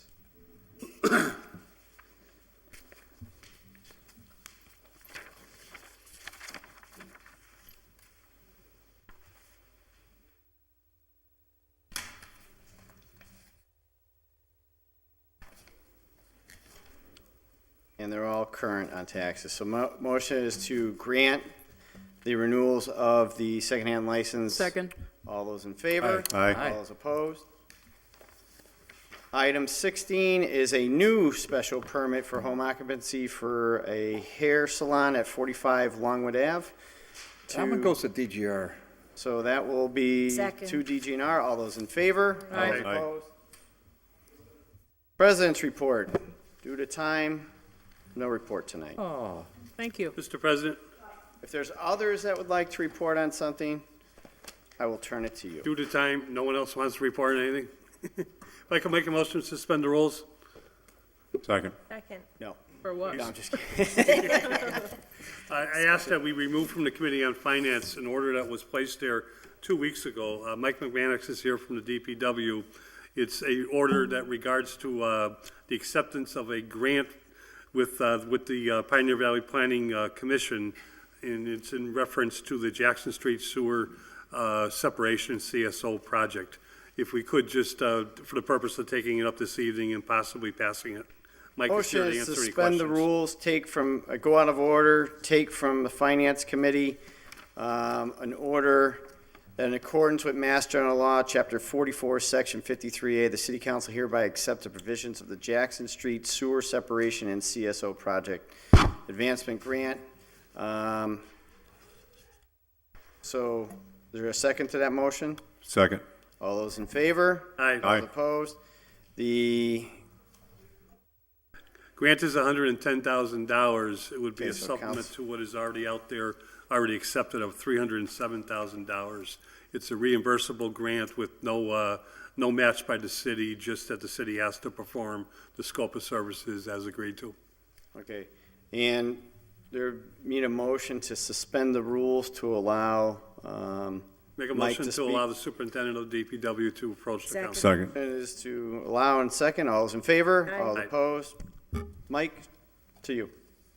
So this grant would allow the city to complete and finalize the design of the Jackson Street Sewer Separation Project. We would amend our current contract with Ty and Bond to do this work. It's part of an administrative consent order that we've received from the EPA to do this work. So it is advancing the city's sewer separation project as a whole. Any questions for Mike? Motion to approve. Well, motion is to receive and pass the first reading. Yes, first reading. Second. Second. All those in favor? Aye. Motion to pass the Opposed? second read. Motion is to pass the second Second reading. reading. The clerk will call roll. If you're voting yes, you're voting for the grant, of which there is no city match, by the way. Therefore, you're voting yes for the grant. If you vote no, you're voting against the grant. LeBron Martinez, Yes. Lisi, Yes. McGee, Yes. McGivern, Yes. Roman, Yes. Sullivan, Yes. Tomlin, Yes. Bacon, Yes. Valentin, Yes. Anderson Burgos, Yes. Bartley, Yes. Bresnahan, Yes. Leahy. Yes. Unanimous. With your vote, you approve the acceptance of the grant. Mr. President, can we, Thanks, Mike. under suspension of rules, go to 17B? Motion is to go out of order to 17B. All those in favor? Aye. All opposed? 17B, the Committee on Ordinance was referred in order that the City Council adopt an ordinance to limit the parking on the corner of Belvedere and Northampton Street for Silk Deli, where Silk Deli is located. Order be adopted, recommendation with the DPW superintendent. So, So the Counselor motion Bacon. would be to pass the first, receive the committee report and pass the first reading? Motion to receive and pass first reading. Counselor Bacon? Thank you, Mr. President. I just asked for the suspension of rules because the owner of the business on the corner there is here. And I just wanted to explain that it had been brought to the attention of the committee because of line of sight issues with people being up to the corner and creating just a visual problem. And to assure that the discussion in the committee was simply to demarcate parking spaces so it'll be clear where you can and can't, and to create signage so that it's clear here to corner, no parking. So hopefully it's going to improve things for the drivers and your business. All right, so motion is to receive and pass the first reading. All those in favor? Aye. All those opposed? Motion to pass the second reading. Motion is passed the second reading. All those in favor? Aye. All those opposed? Motion that the passage be ordained. Motion is that the passage be ordained. It was seconded. The clerk will call the roll. If you're voting yes, you're voting in favor. If you vote no, you're voting against this. LeBron Martinez, Yes. Lisi, Yes. McGee, Yes. McGivern, Yes. Roman, Yes. Sullivan, Yes. Tomlin, Yes. Bacon, Yes. Valentin, Yes. Anderson Burgos, Yes. Bartley, Yes. Bresnahan, Yes. Leahy. Unanimous. With your vote, you've approved the recommendation by the DPW and the proper signage. Thank you. Counselor, do you want 17A and C as a package, or? Yes, please. Motion is to suspend the rules, take up 17A and C as a package. All those in favor? Second. Aye. All opposed?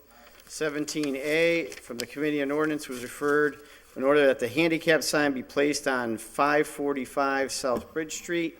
Recommend that be adopted. And 17C, handicap sign be placed at 330 Walnut Street. Recommend that be adopted. So Counselor Bacon. motion to receive the committee report and pass the first reading. Motion is to Second. receive and pass first reading. All committee members have signed off on the jacket. Counselor Bacon? Thank you. So this, these requests were referred to the Disabilities Commission. On one of them, there was some clarification needed, and the ward counselor did reach out to the Disabilities Commission chairman and clarified that, so they came back to us with the legal form, and the committee unanimously voted to approve them. So, pretty straightforward. Okay. The reason I didn't read the names is, as we all know from the state, I know when someone, just so we have clarification, signs aren't given specifically for the individual. The individual has to come in and request the sign, and we're, in essence, we're putting up for them. But if I came along with my handicap placard sign, I could park in that spot. Prior to this, we used to put their number on the sign. The state came back and said, do it again, and we will fine you. So that's why handicap signs are for everybody. Granted, it's the person requesting it, we're trying to get it to them, but please understand that although the sign goes up, if another person has the placard, they can park there. Just, that's why I wanted to be clear on this, so, okay. So a motion is to pass the first reading. All those in favor? Aye. All those opposed? Motion to pass the second reading. Motion is to pass the second reading. All those in favor? Aye. All those opposed? Motion that the passage be ordained. Motion that the pass be ordained. The clerk will call the roll. You're voting yes. You're voting for the signs. You vote no. You're voting against them. LeBron Martinez, Yes. Lisi, Yes. McGee, Yes. McGivern, Yes. Roman, Yes. Sullivan, Yes. Tallman, Yes. Bacon, Yes. Valentin. Yes. Anderson Burgos. Yes. Bertley, Yes. Bresnahan, Yes. Leahy. Yes. Unanimous. With your vote, you approve the handicap signs for both areas. 17D, the Committee of Ordinance was referred an order that the City Council, in order to extend the search for scope of the city auditor, and then they have their recommendations, and it's being referred to Charter and Rules. So motion would be to receive and refer to Charter and Rules with recommendations. Yes. Second. Councilor Bacon. Thank you, Mr. President. It's a little bit unusual, but this was copied to the ordinance committee, and so we're just sending it over as advisory for consideration by Charter and Rules because it properly is before them, but also to get before the body the idea of if it does come out of the charter, to then put it into ordinance rather than having it nowhere. Thank you. All right, so motion is to receive and refer to Charter and Rules with the recommendations from the committee. Yes. All those in favor? Aye. All opposed? And 17E, from the Committee of Ordinance was referred in order that a no parking from here to corner sign be on Portland Street at the intersection of Mackenzie and Magnolia Ave to be replaced with a new sign. Recommended So- that. Okay. Okay. So the motion is to receive and adopt the committee report. Motion And- is to receive, adopt. And just by way of information, our superintendent, Mike McManus, did say, in a situation like this, where it's replacing of something and we don't have to create language or do measurements, you can go directly to him in the department. So you don't need to go through the committee and the council if it's a replacement matter, just FYI. All right. But our recommendation is to receive and adopt and refer to DPW. Motion is receive and adopt for DPW. All those in favor? Aye. All Aye. those opposed? There was a finance, this thing lied to us, Councilor McGivern. Public safety, public service. Sorry. Now on to Development and Government Relations Committee. Mr. President, can we suspend and take A, B, C, and D as a package, please? Second. Motion to suspend the rules, take 21A, B, C, D, and E, A, B, C, and D. Yeah, and Mr. President, I think you can give an abbreviated reading other than the addresses. The language is the same, except there's 4 separate addresses. I was going to read all this, Dave. Dave, I'm going to read this. Oh, good gravy. Well, no. So on the suspension of the rules, take up as a package. All those in favor? Aye. All those opposed? So 21A is Verizon Wireless for 177 West Street. B is Verizon Wireless for 302 Chestnut Street. C is for 532 South Bridge Street. 21D is for 2217 Northampton Street. And all are asking for a special permit application for Cellco Partnership, Verizon Wireless to erect a personal wireless service facility. So the motion is to receive, adopt the committee report, and grant the special permits for all 4. Second. Motion is to grant the special permits under discussion. Counselor Bartley. Thank you, Mr. President. We had we had a meeting at the committee last week on the 26th. The company and engineers and other folks were before us on November 13th. We tabled it at that time to get further clarification to some things, and we were successful. So I was actually really impressed by that, because on November 13th, we had a split vote in the committee, a 3-2 vote, that two wanted to move it forward, and three of us wanted to table it so we could get some clarification, Mr. President. And the Ward 2 counselor and others did get clarification, and it was very helpful.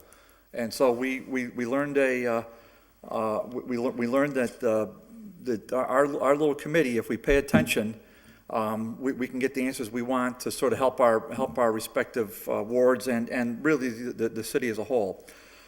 So that's the backstory. The front story about this is these are pretty standard. These are very small microphone style wireless antennas now that are pretty unobtrusive, and they will go a long way towards expanding the service and capability of the vendor.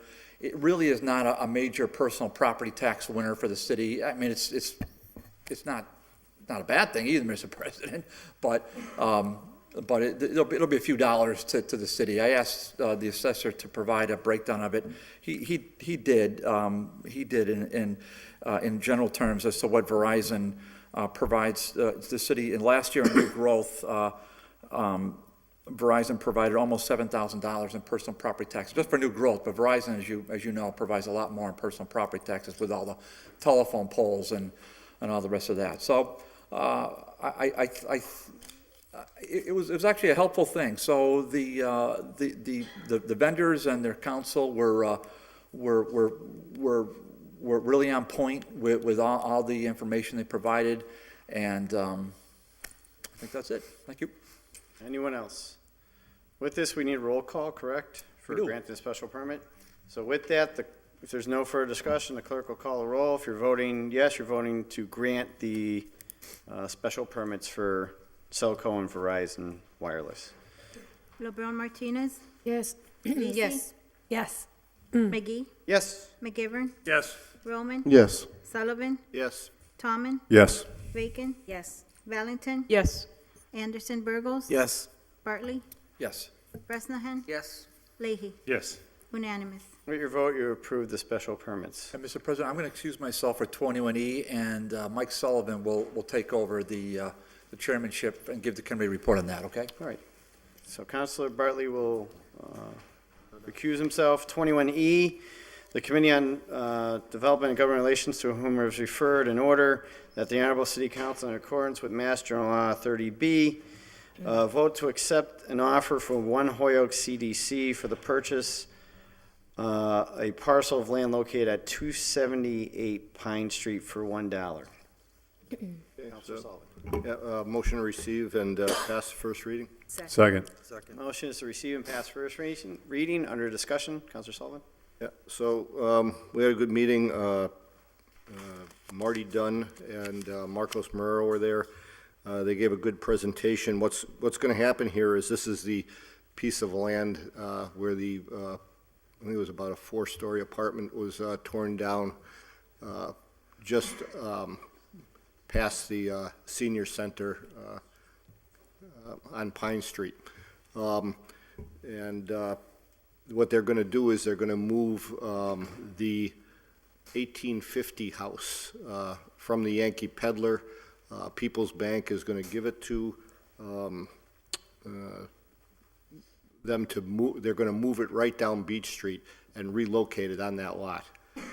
So we had a good discussion about it. Everybody thinks it's a great project. We're actually able to save a little piece of the history and still keep it in the neighborhood. It will be taxed at the assessed value. It will be. It won't be sold. It'll be sold at a much lower price, more than likely, than the assessed value. But it will be taxed at that, and the successful buyer on it will have a deed restriction, and they will have to occupy it for 10 years. And there's no other hidden costs to the city in the move, anything to do with wires. All of those costs will be borne by the mover. So we thought it was a great project. There seemed to be wide support on it. I don't know if Councilor Valentine would like to weigh in on it. She met with some of the neighbors, so. Councilor Valentine. Thank you. So this is in Ward 4, and I'm definitely in favor of it. It would be a great improvement to that corner across from the senior center in Wisteria-Hurst. And also just to remind us that even though, and we talked about this in committee with Marty Dunn, even though it seems like, $1, that's not a lot of money, the reality is that between the investment that One Holyoke is looking at, in terms of the process, moving the property itself is actually about $65,000, and that's a 1-mile ride. And between everything that they're putting in, it's about a $300,000 investment. So $1 for the land seems like a great deal in a way that we could assist. So I would support this fully, and I would encourage my colleagues to vote in favor. Thank you. Councilor Leahy. I too would be in support of this, and I think, how cool is this? I mean, they're taking a building in Northampton Street that's been sitting with the Yankee Peddler for as long as I can remember. It's a beautiful building. They're moving it, and this is just so cool because where they're moving it to, there's no overhead wires that are going to impede this at all. It's almost like it's meant to be. Now, Michael Moriarty, who's not only a colleague of mine, but he's also a good friend and also a dedicated worker, he thinks outside the box. This is a fantastic thing that's going to happen. It's going to fit into the location it's going, and I can't wait because I'm going to take the half day off and I'm going to watch it. Thank you. Councilor McGivern. Half a day? Just half a day. And the other half a day? I got to work. I got to make some money here. I got very expensive kids and a wife. Thank you, Mr. President. Just Hope she's not also listening. support.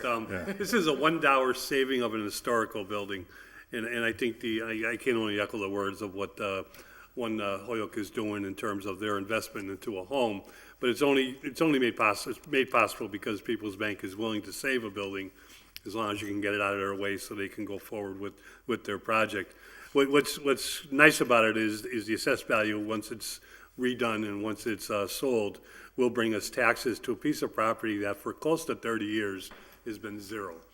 Back when I think it was Bill Hamilton was mayor, he rightfully so had a committee of both department heads and other people within the city on how to save buildings and how to board them up. And this is one of those buildings that the National Guard boarded up, and it sat there for 30 years.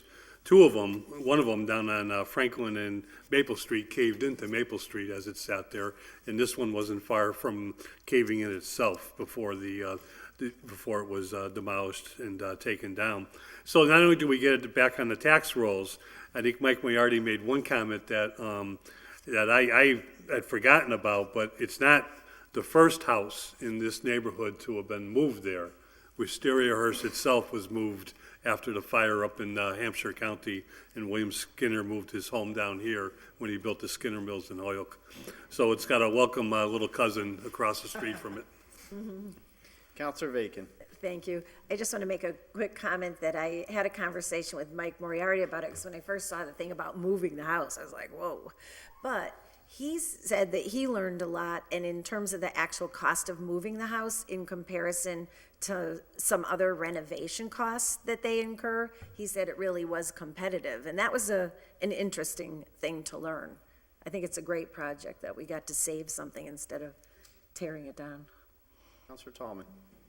Yes, this is definitely a win for the city, and sitting at this meeting and talking about it, and Attorney Dunn and Marcos, it's amazing that you're taking a vacant lot and you're putting a building that is actually going to fit into that neighborhood, because the houses, 2 or 3 houses beyond that on Pine Street, are similar to this building. So the lot that's not getting anything to a lot that's going to have a 2-family home on it and home ownership is really a plus for the city. And I really wish we could do more things like this, but I want to thank One Holyoke and People's Bank for putting this together and looking forward to a new homeowner and somebody to have a beautiful home on a street that's really, in a neighborhood that's really starting to emerge in itself. So, thank you. Councilor McGivern? Just one final thought. I'm not 100% sure about this, but when Billy Joel stopped at the Yankee Peddler when he was on his honeymoon, on his way to his honeymoon with his just bride-to-be, I think this is the house that he stayed in. We have to save it, Joe. Historical value. Can we and I know- invite Billy Joel to the move of the house, Joe? Did he have a Joe can make that Actually, I happen. suggested that to Mike Mayor. Joe? Did he have a bottle of red or did he have a bottle of white? Oh, boy, here we go. So here, for those who are at home, it does say for $1, the parcel is owned an assessed value at $31,200. However, as Mike Moriarty points out in his letter, we will preserve a portion of historic Yankee property, being the Yankee Peddler, that would otherwise be in the landfill, while at the same time restore long vacant city property, put it back on the tax rolls for home ownership, which then, as you've pointed out, that'd be up to over $300,000. So due to their actions, we're taking something that's creating no taxes to something that's going to go right back in the tax roll. So it is a win-win. Anyone else? Councilor Sullivan? Motion to pass the second reading? Motion is to. Second. Is not to pass the second reading. It's really to recommend that it be adopted. The motion is to receive, adopt.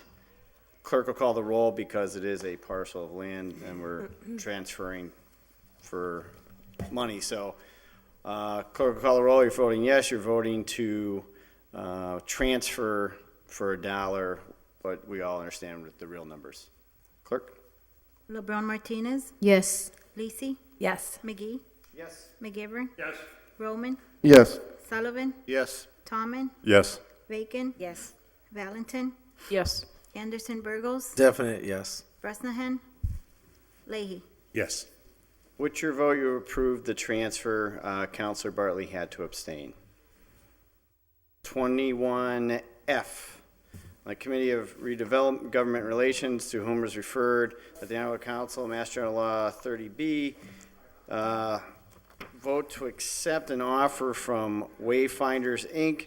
to purchase a parcel of land at 188 Chestnut Street for $15,500. Yes, thank you. Is, Motion to receive, adopt the committee report. motion is to receive, Approve the and sale. adopt the committee report, which everyone has signed off. Under discussion, Counselor Bartley. Okay. Thank you, Mr. President. Thanks to Mike and the rest of the committee for carrying the ball because I had a conflict in the last one. I just want to make sure that's noted in the minute too, Mr. President, that I took no part in that vote and I left the room. So. No, I right. spelled it out. All right, thank you, Mr. President. Relative to 21F, we had our Marcos and John Dijek, as well as Peter from OPED, and as well as Peter Serrano from Wayfinders. Really gave, this project's got a lot of potential. So as it turns out, it was this is going to be phase 2 of a project called Library Commons. Phase 1 is relative to three or four parcels. When the developer was over there, they realized that they're probably going to have to expand this to really do the kind of job that they want to see completed. It's fairly complicated as far as a business deal goes, but that's a little bit beyond our scope. But we felt that the price of $15,500 was reasonable, and within the range. I had the assessed value. 24,500. I had it 24. Okay, thank you, Mr. I had it 24. I just wanted to confirm that. And the committee asked some good questions. This will be taxed at the regular residential rate, Mr. President. So this is not a nonprofit sitting there dormant, not paying taxes like. I don't want to make a speech. So and I wasn't. I'm talking about folks on Appleton Street, but the. Yeah, the committee was all behind this, and I'll leave it there. Thank you, Mr. President. Anyone else? So motion that was seconded is that they receive and adopt the committee report to accept the transfer. The clerk will call the roll. If you vote yes, you're voting for the transfer. If you vote no, you're voting against. LeBron Martinez, Yes. Lisi, Yes. McGee, McGivern, Roman, Yes. Sullivan, Yes. Tomlin, Yes. Bacon, Yes. Valentin, Yes. Anderson Burgos. Yes. Bartley, Yes. Bresnahan, Leahy. Yes. With your vote, you approve the transfer. Item 22, Charter and Rules. There's nothing in Charter and Rules. Item 23, the Joint Committee. We do have two that we did discuss earlier. So the motion would be to suspend the rules and take from committee. Second. All those in favor? All opposed? It would be the two communications, one from the UFCW and one from the school department from Drs. Reich. Would it be to table it with the others, GH and I, as a package, or that it's just been complied with? Second. Because they're Yeah. communications. So, Well, Counselor LeBron Martinez? Yeah, so during the conversation, we did say, you know, that it was complied with, but at the same time to send over to finance. But now that I understand it cannot be done to that, I'm also trying to find ways that we can have a bit more response to what we learned that night. So I don't know which committee can it go to, so figuring out which one should be best. My concern was that at this moment, at that time, with doing the hearing or listening to the different, even though this is a communication, we're learning, you know, cost savings, ways that they have ideas that I don't think it ever came before us before this meeting that we had. And we said, I remember us saying, sending it to the finance committee to more discuss that, or ways to have some cost savings in regards to saving some of the positions as well. Yep. So what is before us, and that's why it was sent to the joint committee, were communications from both groups. The joint committee took it up. Their recommendation was to, in essence, refer it back. They're just communications. It's not an actual order for cost savings. Okay. I think GH and I, which were Councilor Romans, we're trying to do that. So Okay. it'd probably be best that this has been complied with, and then we can go back to the ones that are tabled. No problem, thank you. All right, Yep. so motion is that these have been complied with. All those in favor? Aye. All those opposed? 24, from Counselor McGivern, order that Section 2 of the Hoyoke zoning ordinance and Section 4.3, table of principal use, be amended to allow additional use within IP Industrial Park districts to increase the possibility of feasibility of new development on long vacant land in Hoyoke. Make a motion to receive before the Committee on Ordinance. Motion is received and referred to ordinance. Our discussion, Just Councilman. real quick, on the motion to go to ordinances, I told both Marcus and the members of HEDIC that I would sponsor this for purposes of discussion. I think it warrants a good discussion. There's not a lot of industrial park land in Hoyoke. There's not a lot of vacant land in Hoyoke that could become industrial park, but there are some opportunities out there that have been coming our way in areas of developers looking for certain things and have certain needs. So I think it's worthy of a discussion. I also told Marcus that I would ask him to talk to the planning board so that we would have a joint meeting on this, so I don't have to go to both meetings in one night like I did for the special permit on drive-throughs. No, I don't. LeBron Martinez? Yeah, a question to Mr. McGivern. Industrial, you will be considering like the area of Babola open by the mall, is that part of the industrial that you will? The only existing industrial park is or did we correct that? Springdale? Part of Springdale, down by what I always say Lestoil, but Acme Chain across the way. And yes, up by Balboa Road, there's some industrial park. And I believe there's one more off of Lower Westfield Road, I think it is. And then there is some vacant land on Whiting Farms Road that could be industrial park if we choose to make it that. Industrial park is very conservative as compared to some of our other commercial zones, and this is asking to tweak it a little bit. Okay, All thank right, you. so motion is to send to ordinance. All those in favor? Aye. All those opposed? Mr. President, can we take 25, 26, 27, 28 and send to finance? One, just before we get to that, I know and we still can, but 25, 26, and 27 are reoccurring injured on duty. If I could ask to suspend the rules to take up each of them for a final action as a package, and I'll explain that. Okay. Second. All right, so motion is to suspend the rules to take up 25, 26, and 27 as a package. All those in favor? Aye. All those opposed? 25 is from patrolman, $6,975 to injured on duty. 26 is for the firefighters, $6,022 to injured on duty. And 27 is fire as well, $3,994 to injured on duty. Counselor McGivern. Thank you. Real quick, the Finance Committee, first of all, is meeting on April 9th, and we do have the fire department once again being requested to come in to explain to us their procedures for injured on duty. The police department has explained it. We previously accepted their explanation of how they do it through the person who has to file for injured on duty. I apologize, Mr. President. The person who has to file for injured on duty has to immediately go see a doctor the first business day after the filing it takes place.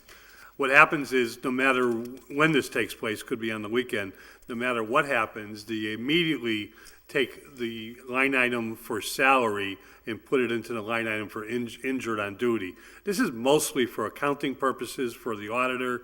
This is mostly for accounting purposes for keeping track of injured on duty as a true budget look as to we don't really have someone on the job even though they're drawing a salary. So the police department, I would suggest, is no problem passing this evening. We are working on getting the answers from the fire department that they are doing similar steps to make sure that as each of these come in, that they are properly addressed and to make sure that they are a legit request and are honored not just by the fire department and police department, but honored by an independent medical look. The reason I asked to pass them on the floor is each of these represents X amount of individual employees. It's a moving target. We will get these every pay period because of our new rule of not allowing interdepartment transfers of any nature to take place. These are just going to keep coming, and sometimes there'll be one or two of them, sometimes there's going to be several of them. So I think unless there's specific questions, we can and should handle them on the floor. 25, there's 3 people. 26, there's 3 people. 27, 2 people. Just to let people know. So motion would be, unless there's comment, motion would be to pass the first reading. All's in favor? Aye. All's opposed? Under discussion? Yep. So Councilman. is this per week, or is this every 2 weeks? This is, Joe, did they say this was monthly or is this weekly? It's every pay period, which is every 2 weeks. So it'd be every 2 They weeks. have to file with first with payroll and then file with the auditor that they are moving monies to pay from one line item to the other.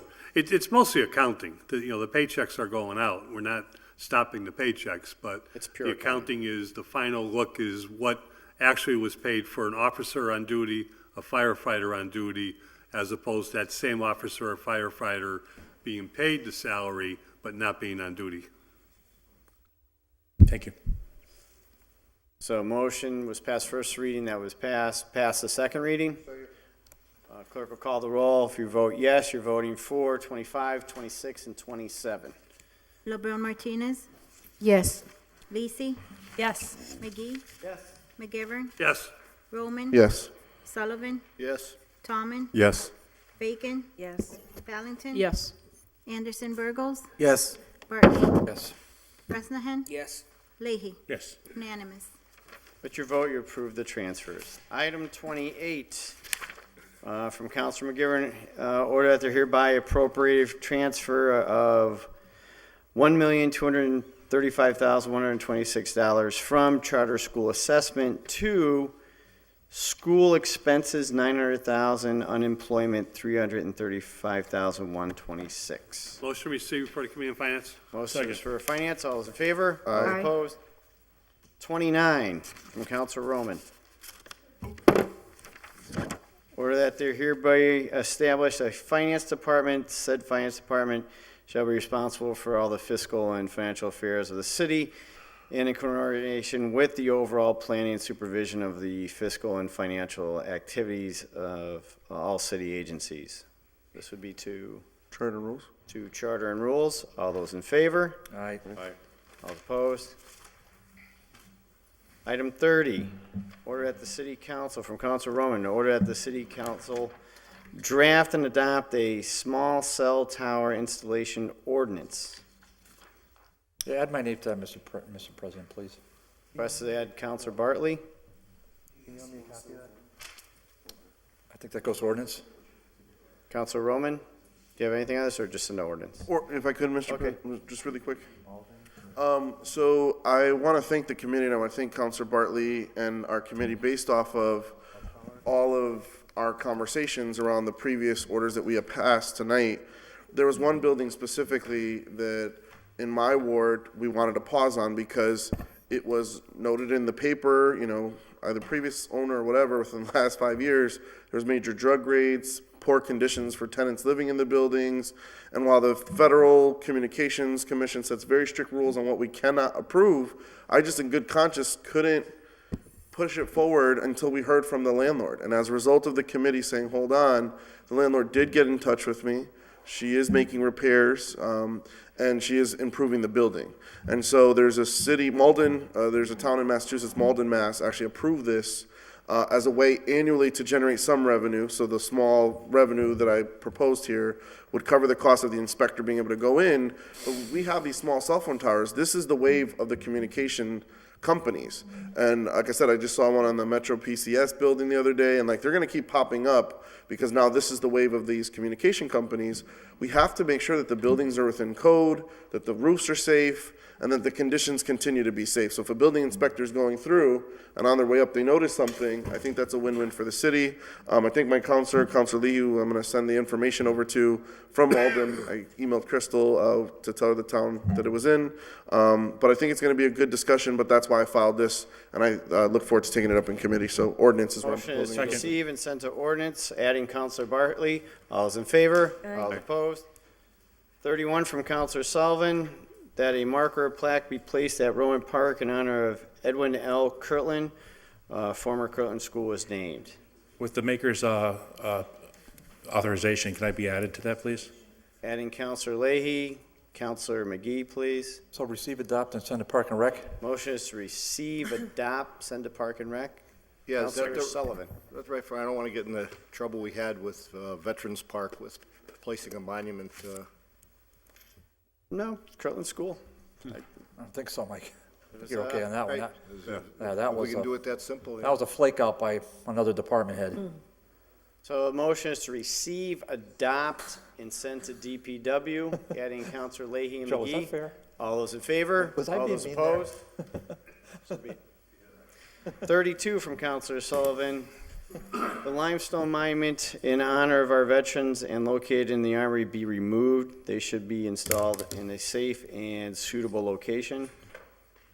So motion would be to receive, adopt, and send to DPW. DPW. DPW, yeah. I think DPW or Building Department. Yeah. Will it copy the building? This motion is to receive, adopt, send to DPW, copy to the building department? Yep. Councilor And a McGarry? copy And the to Veterans Veterans And copy to the Commission Veterans? and Affairs. Right. The Veterans Affairs? All those in favor? Aye. All opposed? Mr. President? Yes. If the maker doesn't mind if I could be added on to that. And then Councilor I Tallman? appreciate that. I tried out for basketball. Joe knows about this. Loyola Catholic in that building there, and it didn't make the cut. But it's quite a building, and I'd like to see something. Well, Peter, that's because you didn't know how to box out. I don't think I was tall enough at the time. Well, just- Yeah, please just add so my we're- name to that too, Mr. President. Just so we're Yeah, clear on the thank you. reason for this order, though, is if something Counselor Sullivan? if something more goes wrong with that building, we're gonna lose those Right, yes. plaques altogether. yeah. They're limestone, and they'll be destroyed if that building further deteriorates, so. All right, item 33 from Counselor Vacan. Create an ordinance to post signs similar to the ones below. Say no to panhandlers along business corridors. This would be to ordinance There's the rest of it. on the other side. So along business corridors and major intersections, this idea was provided by a constituent, and this order is filed in response to concerns from residents and businesses. And then there's attachment of what the sign would look like. Yes, so I sent it to the clerk, but of course it couldn't come on the agenda, so I've provided a copy of the article that the resident sent to me for our consideration. And, you know, we've had this issue in front of us for at least 3 years now in various forms.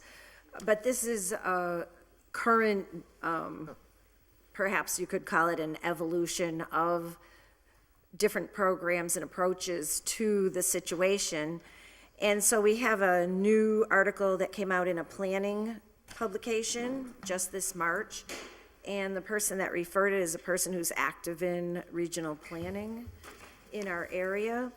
And so the thing that I liked about it is it has a brief message on the signage, but it also has the broader message that has come up in some of our discussions around educating the public where the positive uses for donated money can be best given to help people who are in need. Because we have had it come before us that I think in the last visit by the police department, 75 to 80% of the people who were panhandling here had drug dependence issues. And so I think as part of an educational thing for people who have good intentions to help people, we can help them give their donations in a way that will translate into actual help. And I think hopefully get to a place where it's a win-win for the community. So this is a one that has some scientific outcomes over some time. And so I share it with you for your review, and we can have more discussion down the road in ordinance The committee. motion is to Thank receive you. and refer to ordinance. All those in favor? Aye. All Aye. opposed? No. 34.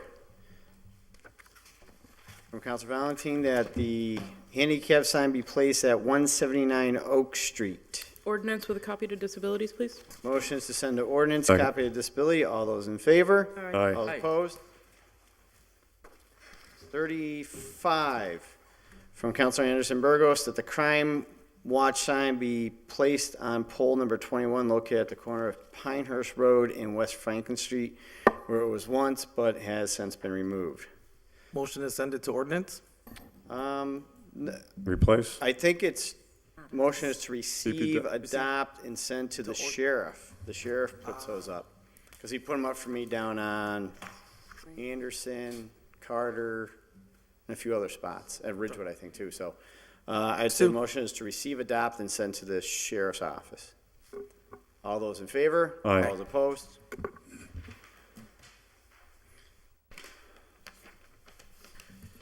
Mr. President? Yes. Item 36. Yes, I'd like to rescind that order, and with limited discussion, I found another avenue to approach this. Okay. Second. So item 36 is an order filed by Counselor Anderson Burgos. He's asking that be given leave to withdraw. To withdraw. Second? So it's seconded. All those in favor? Aye. All those opposed? That was an historical first. What? Really? Limited discussion. Yes, that doesn't happen too That was often. pretty limited. A rookie city councilor got away with that one. I love it. That was pretty limited. 37. Would you like to take up 37 and 38 as a package? Please, yes. Motion is to suspend rules, take up item 37 and 38 as a package. All those in favor? All opposed? 37 is that the city council requests a speed study on Hillside Ave, and then a speed study on Columbus Ave. Multiple complaints about speeding. Motion would be to receive and send to, or receive, adopt, and to send to, To Public Safety well, Committee? receive, adopt, send to the police Police department with a copy to public safety. Yes. Anyone else? All those in favor? All those opposed? 39, I would like to make a motion to package 39, 40, and 42. motion is take, suspend the rules, take up 39, 40, and 42 as a Second. package. All those in favor? All Aye. opposed? 39 is the DPW do repairs on Old Jarvis Ave. 40 is DPW do repairs on odd and even side of West Franklin Street. 42 is that the DPW place trash receptacles in the Summit Ave area. This motion would be to receive, adopt, and send to DPW. Yep. Second. Motion to receive, adopt, send to DPW. All those in favor? All opposed? Item 41, from Councilor Anderson Burgos, that the Park and Recreation Department replace the wood chips at Roland Park because of the footing of the structure exposing and results to injury of children. Motion would be I'd make a friendly amendment to this one, now that I think about it. All parks, Right. Yeah, simply all because parts. they Kenny. they still just can't get that right. So, motion is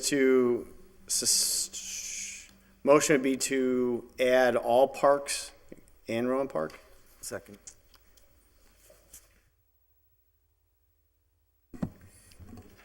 All those in favor? Aye. All opposed? So now the motion is to have the Park and Rec and DPW, because they're really gonna come from DPW, to replace the wood chips at all the parks in order to avoid the children getting hurt. All those in favor? All those Aye. opposed? 43, from Counselor Bartley. Order that the management of Wisteria-Hearst provide the city council report documenting the $250,000 grant it received in 2010.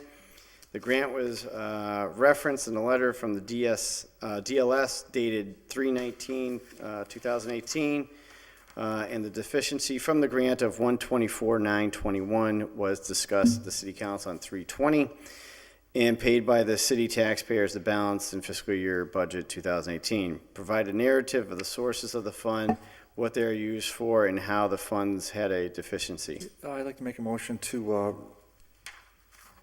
refer this to Wisteria-Hearst, Executive Director, a copy of the mayor, and then a copy to DGR, and we'll take it up at at sometime in May. Motion is to receive, refer to DGNR with a copy to mayor and the Wisteria-Hearst. Wisteria-Hearst management. All those in favor? All those Aye. opposed? 44, from Counselor Bartley. The order to provide documentation to the city council that the 14 fund deficit delineated in the DLS letter dated 3/19/2018 are paid. Further provide that the city council list of all outstanding accounts where deficient exits exist and have a DLS confirm them. If no other special revenue funds exist, then please acknowledge this. Please provide to the full city council prior to this year's budget review. So I want to receive, adopt, refer this to the auditor, and I'd like to make on the order, Mr. President, that I report back to the full city council with a communication and. So the motion is to I don't know, in a receive, month? adopt, send to the auditor with a request that there be a reply in 30 days? 30 days. Yeah. Second. Is this under discussion? This is the letter he sent at last, when we had the long discussion at the special meeting, Mr. President, and then in the regular meeting. And this is how we went around this, and we finally got the transfer, which we reached into stabilization to do that. But we had this letter when we had this huge deficit to Wisteria-Hearst, other couple, there were 14 of them. All right, so I want to make sure, I want documentation that the auditor and the treasurer paid those, so I don't want them coming back. And furthermore, the auditor indicated that there might be a few others out there, and that DLS is aware of them. Well, I'm not aware of them, Mr. President, so I'd like to be made aware of them at some point this year before we go into budget time. So this is the April 3rd meeting, so hopefully by the first meeting in May, he can provide the explanation. All right, the motion was to receive, adopt, send to the auditor, or request for response in 30 days. It was seconded. All those in favor? Aye. All those opposed?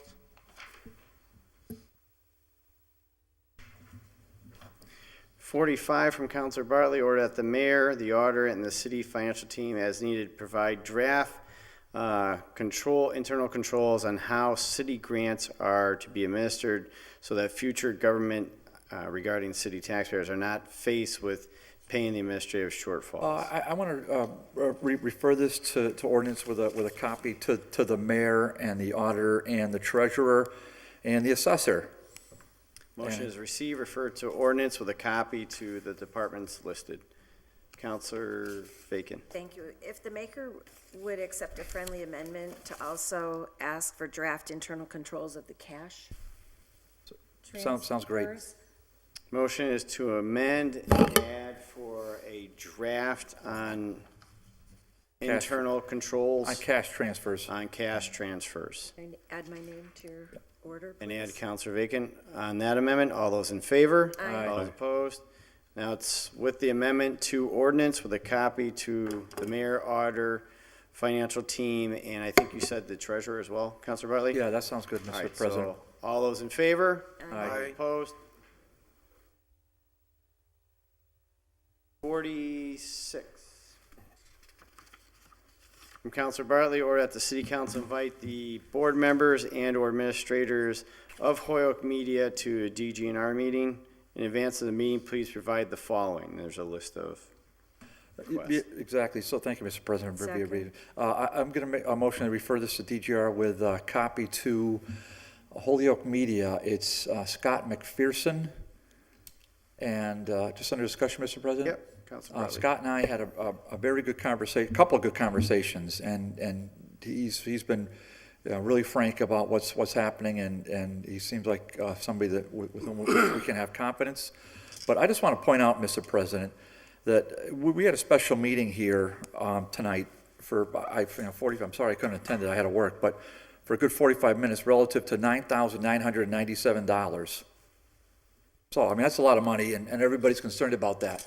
Holyoke Media, according to Ms. McPherson, now he ballparked it. Holyoke Media, through the cable TV bill that most of us pay, has so far collected $400,000. Now, I filed this order, a similar order, about a year ago, and we didn't really take it too far. But I'm going to, so now hopefully we'll have a little better discussion in DGR. And Scott was good. He's got, I think he's got his arms around what's happening with this. But there's just no accounting at all to date. $400,000 has been funneled from, Comcast through the city to this nonprofit corporation called Holyoke Media.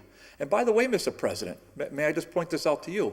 Because Scott advised me that there's now, or proposed to be, a new 3-person committee. Counselor, didn't you know about it? Scott, I can't say that I did. Yeah, 1 member from the mayor, 1 member appointed by the school board, and one appointed by the city council. I said, Scott, this is new information. It is, Counselor? Well, we'll have to get that to you. I said, okay, that sounds great. So these are some of the things that were $400,000, ladies and gentlemen. That's a lot of cash. That's a lot of cash. And then a board that we knew nothing about. It's under this board is going to be controlling a nonprofit called Holyoke Media Inc., which has to file a public charities report to the AG. I'm not even sure we can do that, but we can appoint city council appointees to nonprofit boards. I asked for the bank statements. He said, geez, not sure if I can give them to you because we're a nonprofit. How about the 1099? So, Mr. President, I mean, we're just asking questions. That's all we're doing. I know we're going to get some good feedback from Scott. He seems like he's on point, but I think these are important questions we have to be aware of. Thank you. Counselor Valentin. Thank you. If I remember correctly, when we had this discussion before, it was when Kevin Jordan was president, and I think I remember him saying it was him, maybe the mayor, and maybe Kara Cunha. Yeah. I'm sorry, Kara. I screwed up your last name. But anyways, So I remember that. I remember that conversation. And so obviously there was something in place. Obviously Scott is new, and they searched for this position for a really long time, for the director, or whatever the specific title for him is. So, I mean, it's a fine order, but I just wanted to mention that when we had the discussion before, I remember Kevin saying it was him, the mayor, and Kara, if I remember correctly. And so something was in the works at some point, and so I just wanted to mention that. No, what happened there, for clarification, it used to be PEG access, of which under those rules, it was the president, so that was Kevin, it was the mayor, and then it was the city solicitor. And Kara was the acting city solicitor, so she filled that spot. Those were the three positions to then vote, and they took a vote to then set up what is now the media, which Scott was hired and has been very helpful trying to get the equipment done here. We, in the Finance Committee, through Councilor Bacon's order, had them finally come in order to address what they're doing, how they're set up, what the scope is of Holyoke Media, which they did. They did a great job informing us. They have yet, I will say, to give us the financial statements, which really is public document because they are a charity, should be given the 1099s. But in essence, we'll request them again. They did say, I do believe it was Dave Morton, the CPA, who was accounting for the money. And although it was 400,000 collected, they were well over $1 million plus as to funds in their. I asked for the audit too, Todd. Yeah. So just understand that. Councilor McGivern? Just following or tag-tailing onto that, the original PEG access is the board, as Todd described, are the ones that set up the new PEG access, which coming back to the city council, which I still to this day question, have not gotten an answer, is how can they do that if the city council set up the original PEG access the way it was? The mayor renegotiated the contract, and the reason the monies have grown is because the mayor allowed Comcast to take more out of our monthly bill, more of the we call it a tax, whatever you want to call it. And the amount is well over $1 million because this group did not spend the money because they didn't have a memorandum of understanding with the city until something like a year after they were formed. I announced a couple times the Hedek sale was, Hedek under Mike Sullivan's mayor during his term purchased the building for the city to allow the planning department to move over there. Hedek to use it as a economic development corporation building itself. It wasn't something that Hedek was really fond of, but we did it. Hedek sold the building to them for a good price, and they're currently remodeling it. Under these type of dollars, and I've been told it still holds true, is anything that PEG Access purchased, anything that the group purchases with the cable money has to be inventoried and doesn't belong to them, but belongs to the quote, it's a corporation more than it is a not-for-profit, but it belongs to the ratepayers themselves, and that inventory is very important because originally PEG Access did things such as purchasing cameras and stuff. The schools still get $45,000 every other quarter, every 2 quarters, which is what sets up both the PEG Access channels for the schools and the PEG Access channels and equipment that we're using this evening, which is in dire need of replacement. Hope everybody can hear us out there, but that's what Scott is. Scott is the first person that's been hired, and I think he's probably a perfect match for the needs of what this group is setting out to do. But getting back to Councilor Bartley's order is, we need not only an audit on this, the city has to have a finger on these dollars and how they're spent, because these dollars are coming through the city into this group's bank account. It's not going directly to them. It's negotiated by the mayor. It goes to them, and the city needs to be accountable, and they need to be accountable for how they spend the dollars. I have no reason to believe that they won't be, but to date, I've yet to hear how that audit or how the city is going to perform that responsibility. Councilor Bartley. So that Dave Morton is going to do the returns, and I think he's going to have all his books squared up through December 31st. I don't know who hired Mr. McPherson, so we're going to get to that as well. I mean, It's a brand-new, not-for-profit corporation. So who hired Mr. McPherson? That's unclear, but, you know, we'll get those answers. One last thing, Mr. President, just as for historical perspective, I asked your predecessor if we could have the PEG access, now, I think he only went to one, in my record, if we could have the PEG access committee meetings on cable TV. I didn't think that was off the wall. I got laughed at.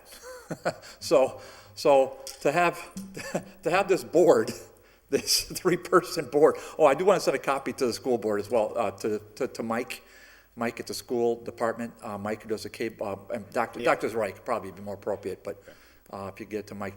I'm hopeful that this nonprofit corporation, that's dealing with hundreds of thousands, and we'll call it $1 million, but dollars collected from all of us who pay cable bills. I mean, I would hope that they could at least have their meetings, sit right there at the table like we all do. Every one of us, all 13 of us that sit at that table on TV, on camera, on the record, as opposed to a hidden meeting over at 1 Suffolk Street, which they just bought from Hedick for, was it $250,000, Joe? Close to $250,000. Yeah, $250,000. Around there, yes. All right, so for 46, the motion is to receive, refer to DGNR, copy to the school department, and Copy to Scott at Holyoke Media. And a copy to Scott at Holyoke Media. Thank you. All those in favor? Aye. All those opposed? 47 from Counselor Bartley. 4748 as a abbreviated reading, just a package to ordinance, please. Thank you. Motion is to suspend rules, take up 47, 48 as a package. All those in favor? Aye. All opposed? 47 is a stop sign, and then amending what a stop sign is, and then 48 is the fee schedule for blighted property. And both to where, Counselor? Ordinance, please. To ordinance. Second. All those in favor? Aye. Aye. All Thank you. opposed? That's it. This is late file A, which is a communication from the school department. It's from Dr. Reich, Motion as received. stated in a recent memo from the Department of Elementary and Secondary Education of Holyoke Public Schools, is at risk for not meeting net school spending obligation, and that's with regards to the 1.235 that we just referred to finance. So make a motion to receive and send to finance. So moved. Second. All those in favor? Aye. All opposed? Late file B is from the Massachusetts Department of Education, which is Jay Sullivan, with regards to net school spending. So make a motion to receive and send to finance as moved. well. All those in favor? All Aye. opposed? Late file C. From Counselor Gladys LeBoer Martinez, order that constituent requests that resident parking only signs be placed in front of 340 Hamden Street. Yes. Ordinance. Ordinance, so motion is receive and refer to ordinance. All those in favor? Aye. All opposed? D. From Counselor Gladys LeBoer Martinez, order per business and constituents regarding an order to enforce littering in the business district of downtown and quarters, and possibly an education campaign that can hopefully come out of this request. So receive and refer to, Public Works, Gladys. Copy to the mayor. Ordinance then? Yeah, because there's an ordinance already on that, right? I think if you want the enforcement. This is for enforcement. you want to enforce or receive, adopt? Yes, receive, Well, adopt. it's a late file, so we can send it to the committee, or we can suspend the rules and take it up in final action. You want enforcement on this? This is what you're looking for? Please, yeah. All right, so suspend- motion is to suspend the suspend the Take rules. final action. That's seconded. All those in favor? All those Motion to opposed? receive, adopt, and refer to DPW, copy to the mayor. Motion is to receive, adopt, send to DPW, copy to mayor. Counselor McGivern. I don't want to interrupt the maker of the order, but just also, we have to involve the Board of Health and the Building Department, because a major part of the issue is the wind tunnel that's created in downtown, the alleyways where the residential apartment buildings have their dumpsters. Dumpsters are left open, overflowing. trash is put on the ground, it's caught by the wind and it's all funneled downtown on a daily basis. And this was proven back in a study years ago, and it holds true to this day. And, you know, if we have laws that say, ordinances that say those dumpsters need to be locked and, you know, emptied, you know, before they start overflowing. And that's never enforced. Enforcement. Rarely enforced. Councilor Sorry, Bacon. never say never. I just wanted to add in that we did create a new ordinance relative to that with enforcement language in it, if that's part of this. So a copy to the Board of Health and Building Commissioner, Adding the Board of Health and who else? the Building Building Commissioner. Commissioner. All those in favor? All those Aye. opposed? Have E.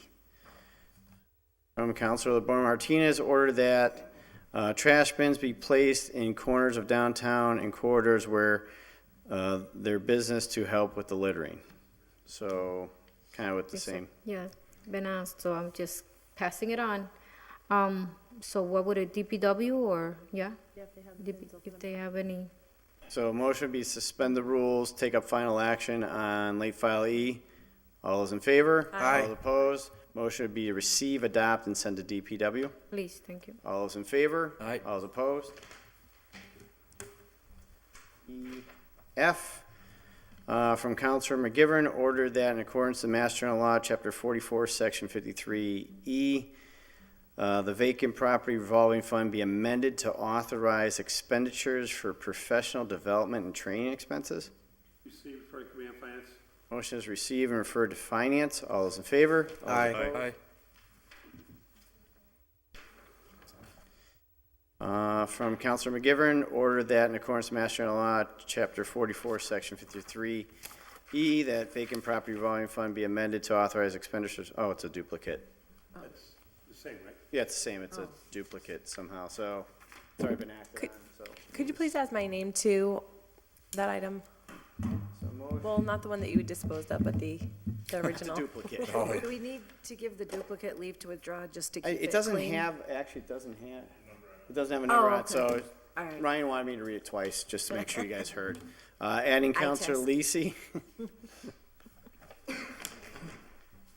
He's just messing with me. J is a communication from the auditors, letter from Suzanne Bump with regards to the audit. Motion to be receive and refer to, Receive and just receive. motion is to receive. All those in favor? Aye. All opposed? Put a copy of Finance just for the, And a copy to Finance. have a library. Councilor McGee started it before. Put it in your locker, Joe. That is the library. Good luck with that. Oh, It's boy. what's your Got locker? the chief of police over here right now. Is there anyone else for this? This is the last one. Order from Counselor Anderson Burgos.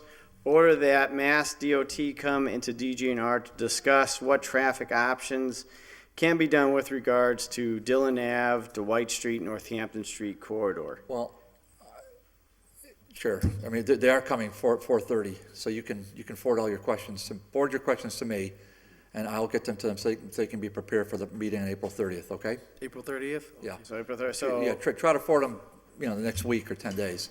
so motion be received and referred to DGNR. And that's for any counselor, Mr. President, wants to they want to get prepared in advance. So if any counselor has questions relative to the Mass DOT coming on April 30th, if you could just email them to me, please, by, say, April 20th. All right, so receive and refer to DGNR. All those in favor? Aye. All Aye. opposed? With regards to Counselor Bart, I know we all have a bunch of stuff for Mass DOT. Counselor Bar Martinez? Yeah, Mr. Bartley, do you have already the questions that people have submitted, just so we can not kind of see what's been asked already? So we don't, I'm sorry, okay, thank you. Anyone else?